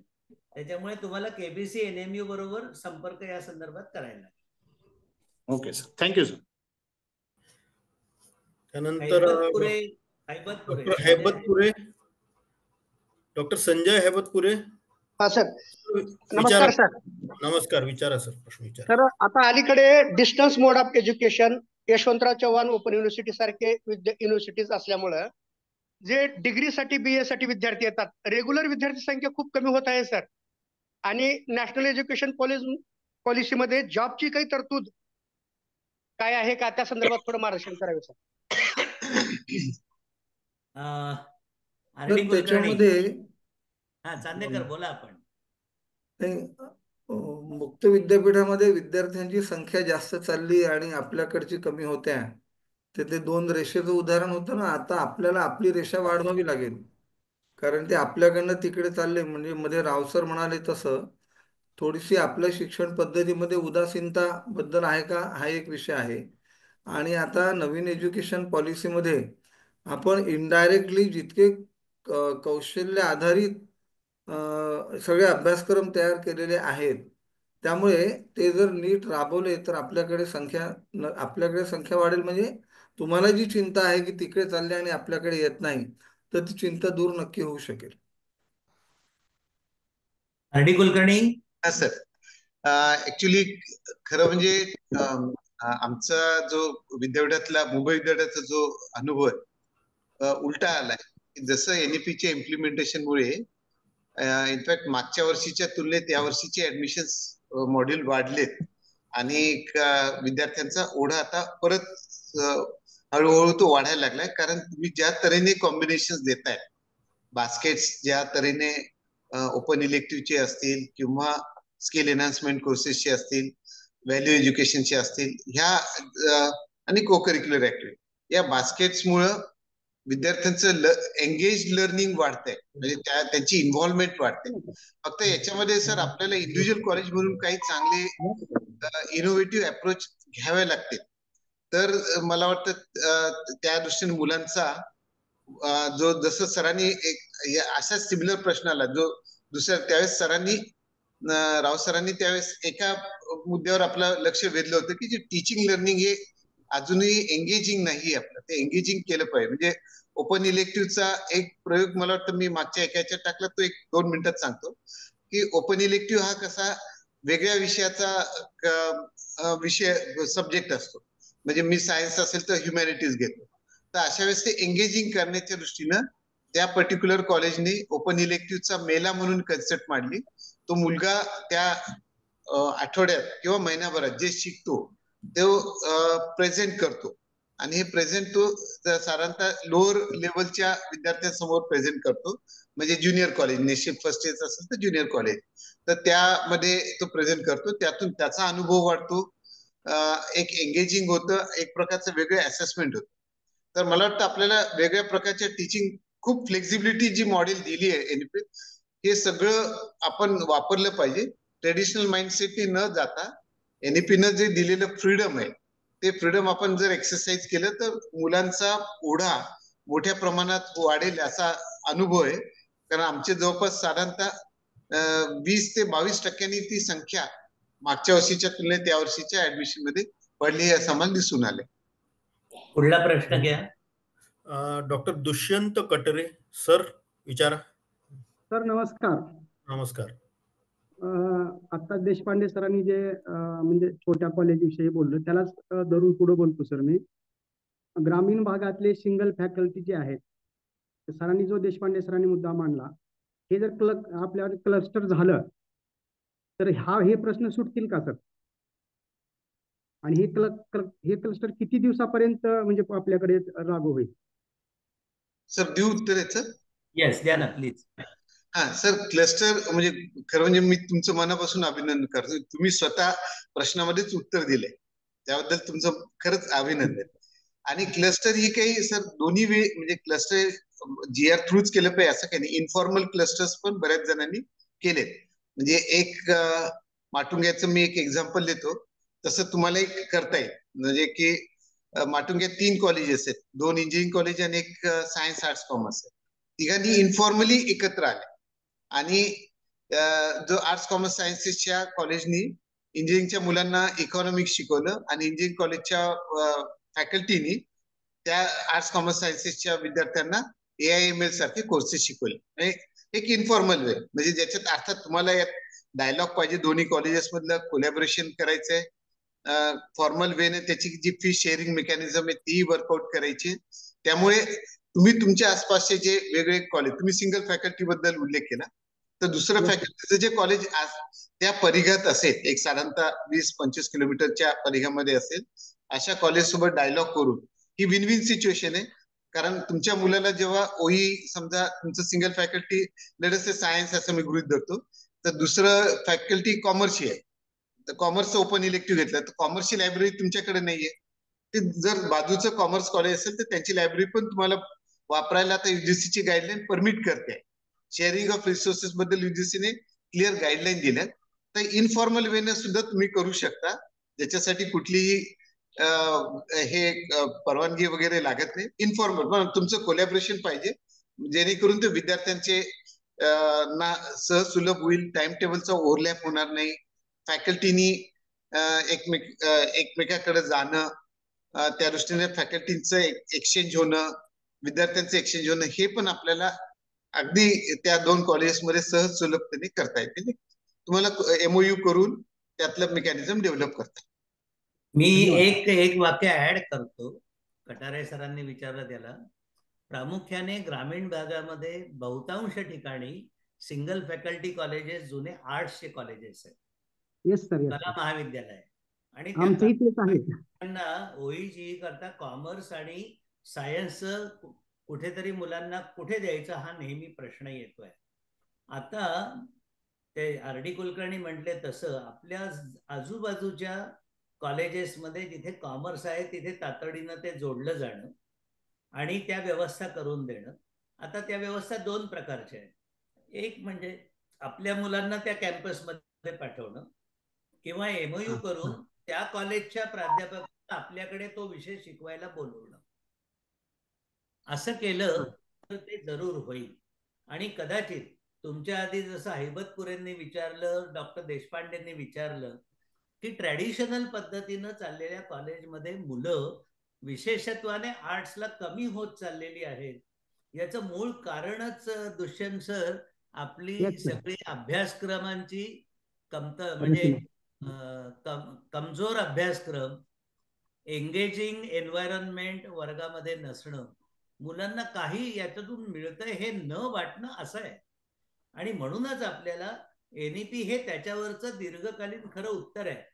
अन्य राज्यांमध्ये NEP इम्प्लिमेंट केल्यावरचे जे अभ्यास ही स्टिअरिंग कमिटी करते त्यात असं लक्षात येतंय, ज्याचं द्योतक आता RD कुलकर्णी सर म्हटले की NEP इम्प्लिमेंट केल्यावर जिथे मुलं येत नव्हती त्या ठिकाणी मुलांची संख्या 10%, 15% वाढायला लागली. एका बाजूने GER वाढतोय आणि एका बाजूने ट्रॅडिशनल कोर्सेसला मुलं येत नाहीये. मग ही मुलं जातात कुठे? हायर एज्युकेशन मध्ये येत आहेत, पण आपल्याकडे आर्ट्सला येत नाहीयेत. कारण आपले आर्ट्सचे कोर्सेस आतापर्यंतचे आपल्याला आत्मक्लेश करायला लावणारे आहेत. या दृष्टीने आपल्याला मोकळेपणाने डोळे उघडे ठेवून नवीन प्रयोग केले पाहिजे. मला वाटतं हे तुम्हाला मान्य होईल. Yes sir, thank you sir, thank you. Next please. Prajakta Deshmukh. Prajakta Deshmukh madam, प्रश्न विचारा मॅडम. थँक्यू सर, मला अपॉर्च्युनिटी दिल्याबद्दल. सर, मी छत्रपती संभाजीनगर मधून बोलते. मी MAdचे स्टुडंट आहे. सर, मला एक विचारायचं होतं की आफ्टर MAd समजा काही कोर्सेस आहे का जे आपल्याला फ्युचरमध्ये जॉब वगैरे करण्यासाठी आपल्याला खूप कामात पडू शकते, जे की MAdच्या कोरिलेटेडच असेल म्हणून? तुम्हाला जे समजलं त्यानुसार तुम्ही MAd केलेलं आहे, मास्टर्स डिग्री इन एज्युकेशन करताय किंवा केलेलं आहे, राईट? का MA आहे? MAd. हा, आता MAd ही शिक्षण शास्त्रातली डिग्री आहे. नॉर्मली MAd करणारे जे विद्यार्थी असतात हे BEd आणि MAd केल्यानंतर एज्युकेशन कॉलेजेसमध्ये, BEd कॉलेजेसमध्ये शिक्षकी पेशा शोधण्याचा प्रयत्न करतात. परंतु त्या व्यतिरिक्त MAd केलेल्या विद्यार्थ्यांना अन्य शिक्षण विभागासह वेगवेगळ्या ठिकाणी वेगवेगळ्या अपॉर्च्युनिटीज मिळू शकतात. त्या व्यतिरिक्त RD कुलकर्णी सर आधी म्हटले तसं ड्युअल डिग्री कॉन्सेप्टमध्ये तुम्ही MAdच्या बरोबरीनं ॲडिशनली ड्युअल डिग्री म्हणून दुसरी मास्टर्स डिग्री जर घेतली, तुमची जी काय मेथड BEdला झाली असेल त्या विषयावरचं MA केलं तर तुमची एम्प्लॉयबिलिटी जास्त वाढू शकेल. एवढं मी प्राथमिक स्तरावर सांगू शकतो. सर, पुढचा प्रश्न पौर्णिमा दिवसे मॅडम. दिवसे मॅडम, अनम्यूट करा. Thank you sir. सर, मी नमस्कार सर्व मान्यवरांना. मी अमरावती येथून बोलते, शासकीय विदर्भ ज्ञान विज्ञान संस्था. आणि माझा प्रश्न विचारण्याआधी मी तुम्हाला माझा विषय सांगते. माझा विषय संगीत आहे. तर सर, मला एक प्रश्न विचारावा वाटतो की जो जनरल इलेक्टिव्ह आहे आपला, तर तो असा आहे का की तो फक्त थिअरीज घेतला पाहिजे?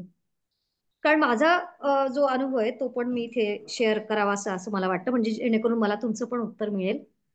तर थोडक्यात मॅडम, पौर्णिमा मॅडम, हो, 2 वर्षाच्या आधी सर माझ्या इथे ज्यावेळेस आम्ही कोर्स केला तर प्रॅक्टिकल होता, तर त्यावेळेस माझ्याकडे एंट्री जास्त होत्या आणि जसा थिअरी केला तो ओपन इलेक्टिव्ह तर 4 किंवा 5च आहेत.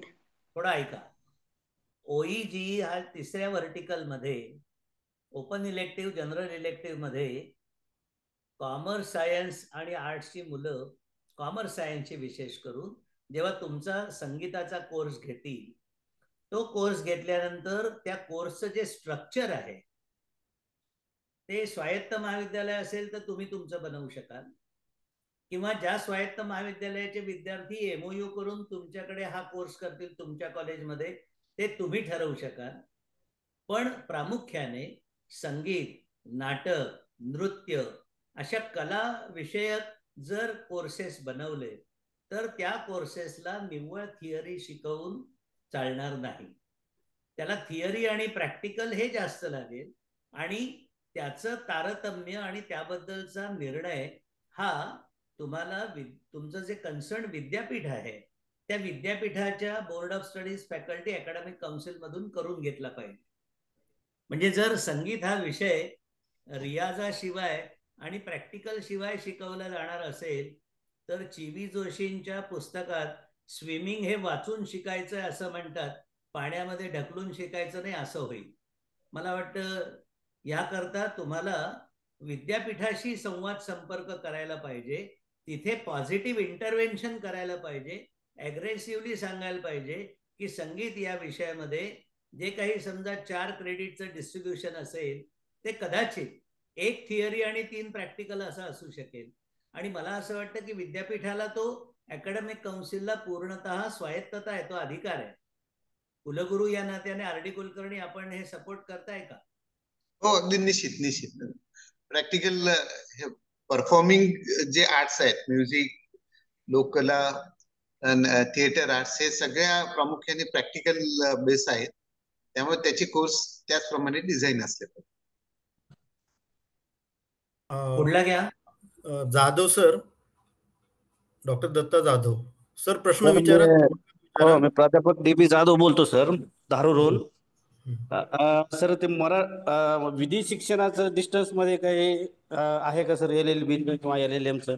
आणि दुसरा प्रश्न असा होता सर, आपण NEP मध्ये कौशल्य शिक्षण, कौशल्य शिक्षण. बोला सर, ऐकू येते माझा आवाज? हा, बोला. आपण कौशल्य शिक्षणावर भर देत आहोत सर नवीन शैक्षणिक धोरणात, पण मुक्त विद्यापीठाचा अंगणवाडीचा एखादा कोर्स असला तर त्या शासनाच्या भरती करण्याच्या जे पात्रता आहेत त्याच्यामध्ये त्याचं नाव नसतंय सर. परंतु माळी प्रशिक्षणाचा एखादा कोर्स असला तर त्याचं नाव असल्यामुळं भरतीमध्ये शासनाच्या त्या कोर्स केलेल्या विद्यार्थ्याला प्राधान्य दिलं जातंय. परंतु असे अनेक कौशल्याचे कोर्स आहेत की ज्याचं शासनाच्या पात्रतेमध्ये उल्लेख नाही. तर त्या संदर्भात काही, आणि विधी शिक्षण एक डिस्टन्स मध्ये आहे काही, 2 प्रश्न आहेत सर माझे. विधी शिक्षणाबद्दल म्हणजे LLB बद्दल बोलायचं तर बार काउन्सिल ऑफ इंडियाने अजून या संदर्भामध्ये ठोस भूमिका घेतलेली नसल्यामुळे त्यावर आपल्याला आता उत्तर देता येणार नाही. त्यांचा प्रश्न हा मुक्त विद्यापीठामध्ये नाही.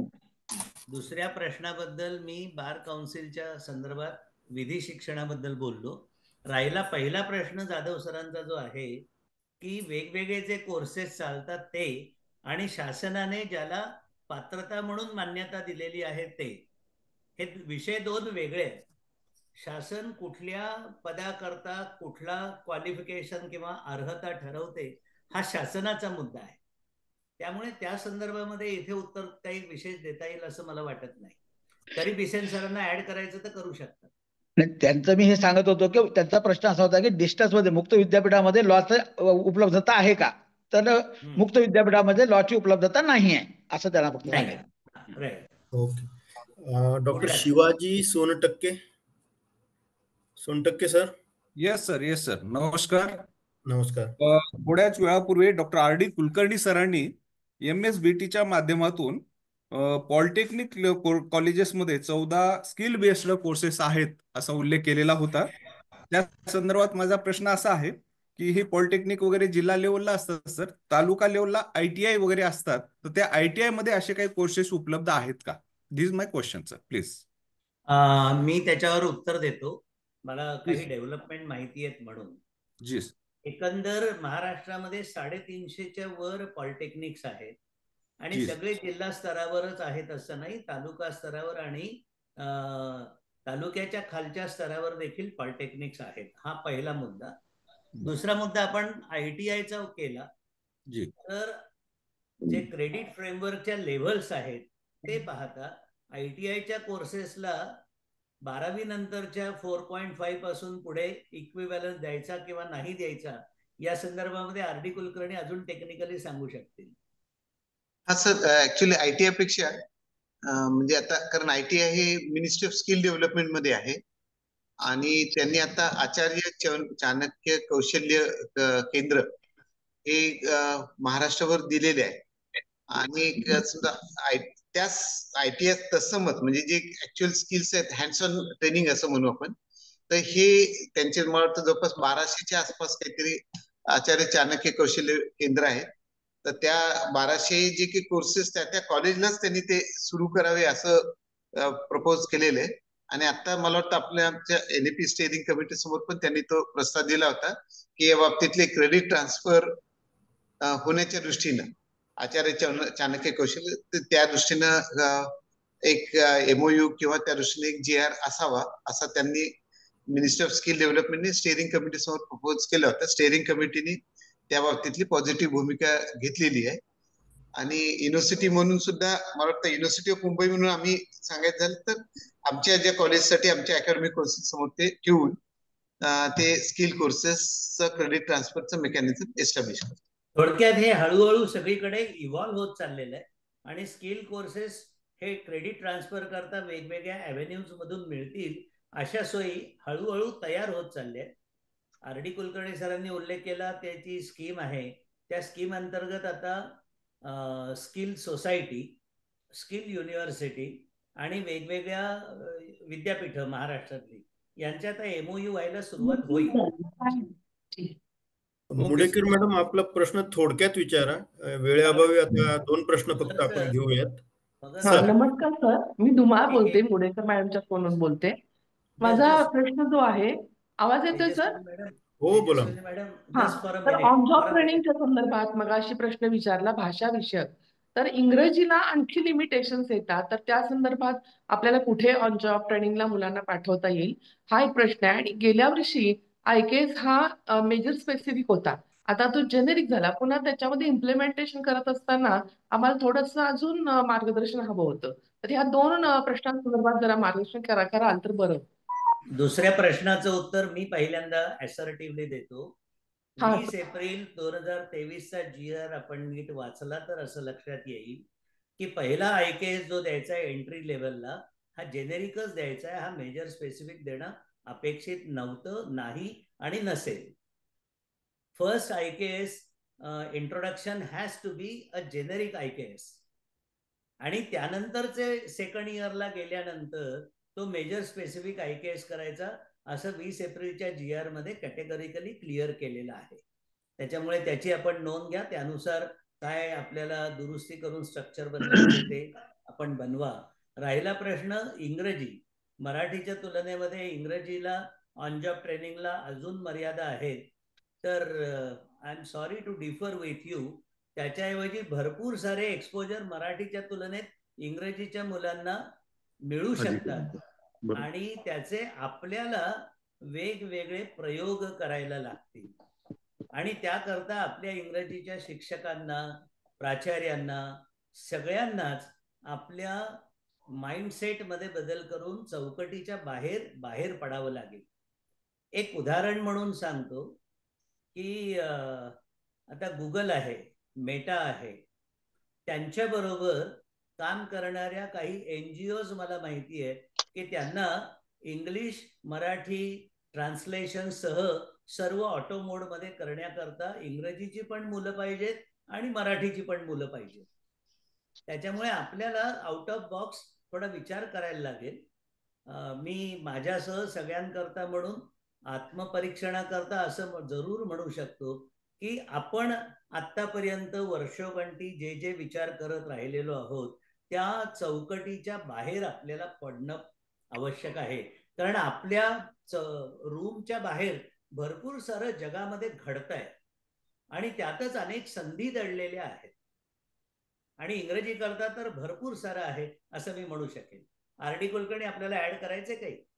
हा, जसं सरांनी सांगितलं त्यात इंग्रजीमध्ये कंटेंट रायटिंग, डिजिटल कंटेंट यावर खूप मोठं म्हणजे जॉब ऑपॉर्च्युनिटीज उपलब्ध आहे आणि त्यामध्ये ओजीटी पण मोठ्या प्रमाणावर मिळते, कारण यामध्ये इनफॅक्ट तक्रार उलटी आहे की त्यांना योग्य मुलं मिळत नाही.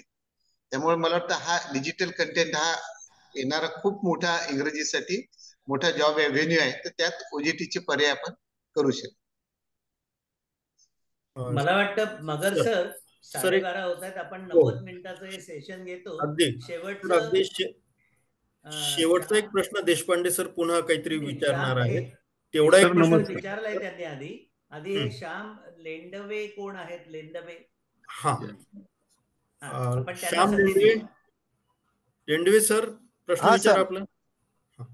सर श्रेयांक आराखड्याच्या संदर्भामध्ये मला विचारायचं होतं. सॉरी, मी थोडासा पिरियड असल्यामुळे लेट जॉईन झालो. बोला सर. हा बोला. आपण जो श्रेयांक आराखडा पूर्ण महाराष्ट्रासाठी दिलेला होता सर, या श्रेयांक आराखड्यामध्ये महाराष्ट्रातल्या सगळ्या विद्यापीठाचा पहिल्या सेमिस्टरला आणि दुसऱ्या सेमिस्टरला सर 22 क्रेडिट सगळ्यांनी दिले, पण बऱ्याच विद्यापीठांनी 80-20चा पॅटर्न स्वीकारलाय, बऱ्याच जणांनी 60-40चा पॅटर्न स्वीकारलाय. पेपरच्या बाबतीमध्ये सुद्धा काहींनी 4 क्रेडिटचे, काहींनी 2 क्रेडिटचे, म्हणजे हा सगळा वेगळापणा प्रश्नपत्रिकेच्या बाबतीमध्ये एक वेगळेपणा दिसतो आपल्याला सर. आपण ज्यावेळेला युनिफॉर्मिटीचा विचार करतो किंवा मायग्रेशनचा विचार करतो, तर हा मुलाला प्रॉब्लेम येणार नाही का? हा एक प्रश्न आहे सर. आणि दुसरा प्रश्न सर दुसरा एक प्रश्न आहे माझा. पहिल्या प्रश्नाचं आधी उत्तर देतो. हो सर. आपण जे 80-20, 60-40 आणि युनिफॉर्मिटी असा विषय म्हटला, सर. एनईपीच्या पूर्वी देखील सर्व विद्यापीठांचे अकॅडमिक स्ट्रक्चर्स युनिफॉर्म होते असं अजिबात नाही. प्रत्येक विद्यापीठाचे स्ट्रक्चर्स वेगवेगळे आहेत आणि त्याचा एनईपी स्टिअरिंग कमिटीने भरपूर अभ्यास केला आहे. आणि किंबहुना मुंबई विद्यापीठाचं जे स्ट्रक्चर असेल डिग्रीचं आणि गोंडवाना विद्यापीठाचं स्ट्रक्चर सारखं असेल असं मानण्याचं अजिबात कारण नाही. ते अकॅडमिक ऑटोनॉमी आहे आणि एनईपी रादर या अकॅडमिक फ्लेक्झिबिलिटीला प्रमोट करते, स्टिअरिंग कमिटी देखील. त्याच्यामुळे आपण या मानसिकतेतून बाहेर पडलं पाहिजे की युनिफॉर्मिटी महाराष्ट्रात पॅन महाराष्ट्र असेल म्हणून. तसं अजिबात असणार नाही. दुसरा प्रश्न विचारा. सर, काही विद्यापीठामध्ये जो सीसी आहे, आपल्याकडे आपण फर्स्ट सेमिस्टरला आणि सेकंड सेमिस्टरला 3 पेपर ठेवले, एसईसी ठेवलं, जेनरिक ठेवलं, एएसी, आयकेएस आणि व्हीएसी ठेवलं. तर सर सीसी आपल्याला गाळता येतो का पूर्ण फर्स्ट सेमिस्टरचा आणि सेकंड सेमिस्टरचा? त्याऐवजी आपल्याला क्रिकेट देता येतात का? नाही, एक लक्षात घ्या, गाळता येतो का असा विषय नाही. एनईपी स्टिअरिंग कमिटी म्हणून आणि एनईपीचं बेसिक डॉक्युमेंट म्हणून कशा प्रकारचे क्रेडिट्स मुलांना मिळाले पाहिजे आणि त्यातली कौशल्य कोणती, ज्ञान कोणतं, या दृष्टीने हे स्ट्रक्चर बनवलेलं आहे. ते बनवल्यानंतर आपल्या विद्यापीठानं त्या विद्यापीठाच्या भौगोलिक क्षेत्रामध्ये कशा प्रकारची रिक्वायरमेंट आहे हे पाहून जे स्ट्रक्चर बनवलेलं आहे ते त्यामध्ये महत्वाचं आहे. त्याच्यामुळे हा खरं म्हणजे स्थानिक स्तरावरच्या तुमच्या विद्यापीठाबरोबर तुम्हाला इंटरॅक्शन करून त्याच्यात काही मर्यादा वाटत असेल तर ते दुरुस्त करून अधिक व्यापक करता येऊ शकेल असंच आम्ही सुचवू शकू. पण म्हणजे सर सीसीचं क्रेडिटच पूर्ण 8 क्रेडिट आपण द्या म्हणला होता, त्यात काहीच क्रेडिट न देता ते दुसऱ्या विषयाला समजा लँग्वेजला एक्स्ट्रा देता येऊ शकेल का? असं नाही करता येणार. हा sir, 6 vertical Shyam sir, 6 vertical दिलेले आहेत. त्या 6 वर्टिकल मधलं जे क्रेडिट डिस्ट्रीब्युशन आहे ते टोटल 3 वर्षामध्ये प्रत्येक वर्टिकलला किती बँड मध्ये क्रेडिट घ्यायचे ते क्रेडिट बँड दिलेले आहेत 20 एप्रिल मध्ये. ते मॅन्डेट आहे, ते आपल्याला उलटे सुलटे करता येणार नाही. नाहीतर होईल असं की उरलेले 5 वर्टिकल सगळे काढून मेजर मध्ये टाकून दिले म्हणजे आपलं जे जुनी कढी चालू होती त्यालाच ऊत आणल्यासारखं होईल आणि एनईपीचं बेसिक पर्पज डिफीट होईल आणि ते आपल्याला अजिबात करायचं नाही. आपला विषय टिकवण्याच्या करता आपल्याला मुलांना जे हवं आहे, मुलांना घडवण्याकरता जे एनईपी कमिटीला वाटलं आणि एनईपी डॉक्युमेंट मध्ये आहे त्यानुसार 6 वर्टिकल मधले क्रेडिट बँड हे मॅन्डेटरी आहे. उलटे सुलटे इकडून तिकडे अजिबात करता येणार नाही, हे कृपा करून लक्षात घ्या. राव सर थोडस इनपुट देतो स्टेअरिंग कमिटीसाठी म्हणून की श्याम लेंडवे हे स्वामी रामातीर्थ मराठवाडा विद्यापीठांतर्गत येणाऱ्या शिवाजी महाविद्यालय रेणापूरला प्राध्यापक आहेत. त्यांचा प्रश्न हा योग्य पद्धतीने विचारला यासाठी गेलेला आहे, कारण SRT विद्यापीठाने फर्स्ट इयर मधला CCचा कॉम्पोनंट हा वगळलेला आहे, त्यामुळे त्याने तो प्रश्न विचारलेला आहे. याचा आपल्याला थोडंसं काळजी घ्यायला लागेल. हा, ते ठीक आहे, त्याचा विचार आपण करू. जर विद्यापीठ काही करत असताना चूक करत असेल तर ती सुधारणा कशी करायची ते शासन आणि कमिटी पाहिजे. मला वाटतं मगर सर, दीपक देशपांडेंचा तातडीचा प्रश्न असेल तर घ्या, शेवटचा. Yes sir. देशपांडे सर, प्रश्न विचारा आपल्याशी. अतिशय महत्वाचा प्रश्न. मगाशी राव सरांनी उल्लेख केल्याप्रमाणे आर्ट्स मध्ये शिकवताना केवळ आमच्या नोकऱ्या टिकाव्यात म्हणून मुलांनी प्रवेश घ्यावा का, याचं उत्तर 100% नाहीये. पण जे बदल आता आपण करतोय त्या बदलांमधनं विद्यार्थ्यांना भविष्यात नोकऱ्या मिळाव्या यासाठी मी माझ्या जवळच्या इंडस्ट्रियल इस्टेटमध्ये 76 कंपन्यांना जाऊन भेट दिली. त्या 76 कंपन्यांपैकी 2च कंपन्यांनी एक 4-4 मुलं आम्ही घेऊ अशा पद्धतीचा रिस्पॉन्स दिला. त्यामुळे शासकीय पातळीवरती ह्याच्यावरती काहीतरी झालं तर खऱ्या अर्थाने आपल्याला आर्ट्सच्या मुलांना देखील भविष्यामध्ये योग्य काही नोकऱ्या मिळतील अशा पद्धतीने काही निर्णय करता येतील. ही जर परिस्थिती बघितली तर काही मार्गदर्शन आपण करावं राव सर, अशी माझी विनंती आहे. नाही, ही सूचना आम्हाला निश्चित स्वागतार्ह आहे आणि स्टिअरिंग कमिटी या दृष्टीनं उद्योग मंत्रालयासह सर्व मंत्रालयांशी कोऑर्डिनेट करते आणि त्यामधून सगळ्या इंडस्ट्रीज पर्यंत हा विषय कसा जाईल. त्याबरोबरीनं CII आहे, मर्चंट चेंबर ऑफ कॉमर्स आहे, असे जे जिंदा आहे, असे जे त्यांचे असोसिएशन आहे त्यामध्येही आपण जातो आहोत. फक्त दीपक सरांकरता 1 मिनिटात ऍडिशनल सांगतो की ज्या वेळेला अशा संदर्भामध्ये स्टिअरिंग कमिटीनं त्या मराठा चेंबर ऑफ कॉमर्स आणि इंडस्ट्रीच्या लोकांशी बोलायला सुरुवात केली तेव्हा त्यांनी असं म्हटलं की आम्ही जरूर मुलांना घेऊ, परंतु आज मितीपर्यंतचा आमचा अनुभव असा आहे की प्राचार्य आणि म्हणजे हेड ऑफ द डिपार्टमेंट किंवा कन्सर्न टीचर त्या मुलांना एक छापील पत्र देतो सही केलेलं आणि वरती सांगतो की तू इंडस्ट्रीचं नाव टाकून तिकडनं सर्टिफिकेट घेऊन ये. तर त्या उद्योगातल्या लोकांचं असं म्हणणं आहे की हे चालणार नाही. तुमच्या शिक्षकांनी देखील आमच्याकडे आलं पाहिजे, आमच्या बरोबर टायअप करून आमचं जे काही काम चाललंय ते त्यांनी पण पाहावं. थोडक्यात मोकळेपणाने, थोडं कटू असलं तरी, आपल्या शिक्षक वर्गाने चटावरचं श्राद्ध या पद्धतीनं याकडे पाहू नये. आपल्याला त्यात इन्व्हॉल्व्ह व्हायला लागेल. आपल्याला जी सवय झालेली आहे की निव्वळ डॉक्युमेंट दे आणि सर्टिफिकेट घेऊन ये, तुला कौशल्य मिळालं का नाही मिळालं याकडे मी काही पाहत नाही. सर अगदी बरोबर आहे. मी स्वतः 76 इंडस्ट्रीमध्ये जाऊन आलोय त्यासाठीच. नाही, म्हणून हळूहळू हे इव्हॉल्व्ह होईल ना यातून. होय आपण इन्व्हॉल्व्ह व्हायला लागलं की हळूहळू हे इव्हॉल्व्ह होईल. अगदी बरोबर सर. चालेल, धन्यवाद. मगर सर, कन्क्लूड करा. हा सर, आजच्या या सत्राला बऱ्यापैकी मगर सर, कन्क्लुडिंग करता मी कन्क्लुडिंग रिमार्क्स देण्याकरता म्हणून डॉक्टर वेलिंग सरांना इन्व्हाइट करतो. वेलिंग सर. धन्यवाद sir. Please give concluding remarks. होय. गेल्या वेळेपेक्षा गेल्या वेळेचं मी आणि ह्या वेळेचं कंपॅरिझन करतो. यावेळेला प्रश्न बऱ्याच प्रमाणात होते आणि बऱ्याच वेगळ्या प्रकारचे होते. त्यामुळे साधक बाधक चर्चा झाली असं मला वाटतं ह्या सत्रामध्ये. आणि राव सर, कुलकर्णी सर, त्याच्यानंतर बिसेन सर आणि सपकाळ सर आणि चांदेकर सर यांनी समर्पक उत्तरं दिली असं आपल्याला म्हणायला हरकत नाही. एक चांगलं सजेशन ह्या सगळ्यामध्ये आलं की हे जे काही प्रश्न उत्तर आहे, मागच्या वेळेला डायरेक्टर हायर एज्युकेशनने असं म्हटलं होतं की ही जी सगळी प्रश्न उत्तर आहेत ही आपण ऑनलाईन ठेवू, म्हणजे on the portal, so that जे आता कधी कधी काय होतं की कधी कधी रिपिटेशन होतं. गेल्या वेळेला कदाचित काही लोकांनी अटेंड केलेलं नसेल आणि ते ह्या वेळेला आले तर तोच प्रश्न कदाचित रिपीट होण्याची शक्यता असते. तर त्याच्यामुळे जर आपण जर हे पोर्टलवर टाकलं, जसं मगर सरांना सजेशन दिलं गेलं आणि मगर सरांनी म्हटलं की आम्ही त्या बाबतीत प्रयत्न करतो, तर ते जास्त उपयुक्त होईल लोकांच्या दृष्टीने आणि आपला वेळ वाचवण्याच्या दृष्टीने. हे एक चांगलं सजेशन आलं. आणि बाकी जास्त आजचे प्रश्न हे साधारणपणे डिस्टन्स लर्निंग, ऑनलाईन लर्निंग याच्यावरती थोडे जास्त होते. तरी सुद्धा साधक बाधक चर्चा झाली आणि यातून स्टिअरिंग कमिटीला सुद्धा काही पुढे विचार करण्याची संधी मिळाली. त्यामुळे जे काही पार्टिसिपंट्स होते त्यांचे आभार.